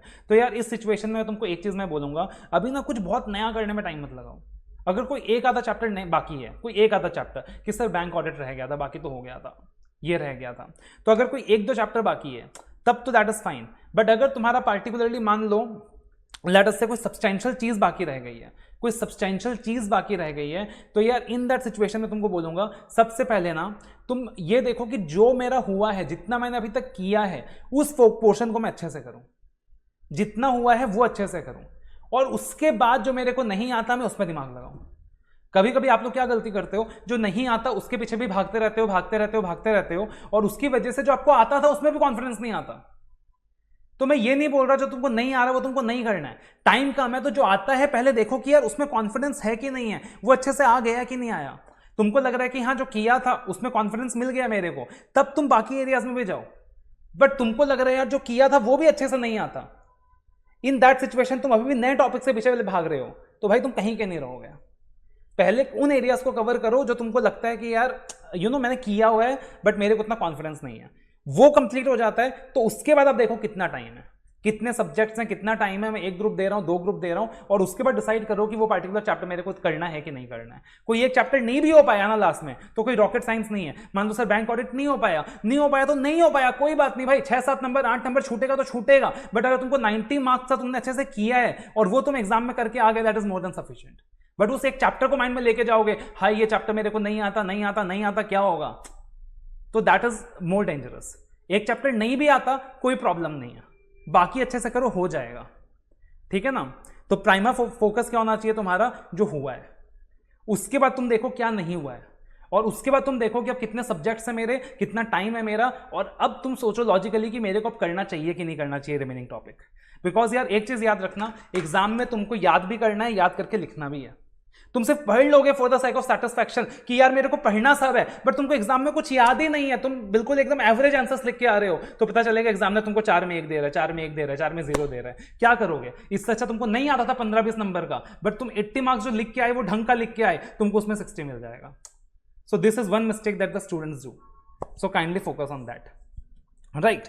बाकी all the very best from my side. याद रखिएगा मेरा सपोर्ट 200% आपके साथ है जब तक आप एग्जाम्स नहीं दे देते, आपका रिजल्ट क्लियर नहीं हो जाता, रादर टिल द टाइम जब तक आप चार्टर्ड अकाउंटेंट नहीं बन जाते। अगर किसी भी बच्चे को कोई भी पर्सनल गाइडेंस चाहिए, कुछ भी पार्टिकुलरली आपको पूछना है, एग्जाम के लिए गाइडेंस चाहिए, कोई भी आपकी स्पेसिफिक क्वायरीज हैं, कुछ भी है, तो you can WhatsApp me, also you can just take the phone number 863-858-5920, ठीक है ना, 863-858-5920। तो देखना यार व्हाट्सएप करना, रिप्लाई नहीं आया तो ये मैं सोचना सर ने इग्नोर किया है, रिप्लाई नहीं आया तो 3-4 घंटे बाद दोबारा व्हाट्सएप डाल देना, नहीं आया दोबारा 3 घंटे बाद डाल देना। बिकॉज कभी कभी क्या होता है यार, इतना सारा वॉल्यूम ऑफ वर्क कंपाइल्ड होता है कि चीज़ें छूट जाती हैं, है ना। तो दोबारा से व्हाट्सएप कर देना, आपको रिप्लाई ज़रूर मिलेगा। बाकी all the very best, just take care, just ensure जो भी टाइम बचा है उसमें 200% देना है, एकदम पॉजिटिव रहना है, पॉजिटिव माइंडसेट के साथ 200% देना है, and believe me you are going to rock and clear your exams.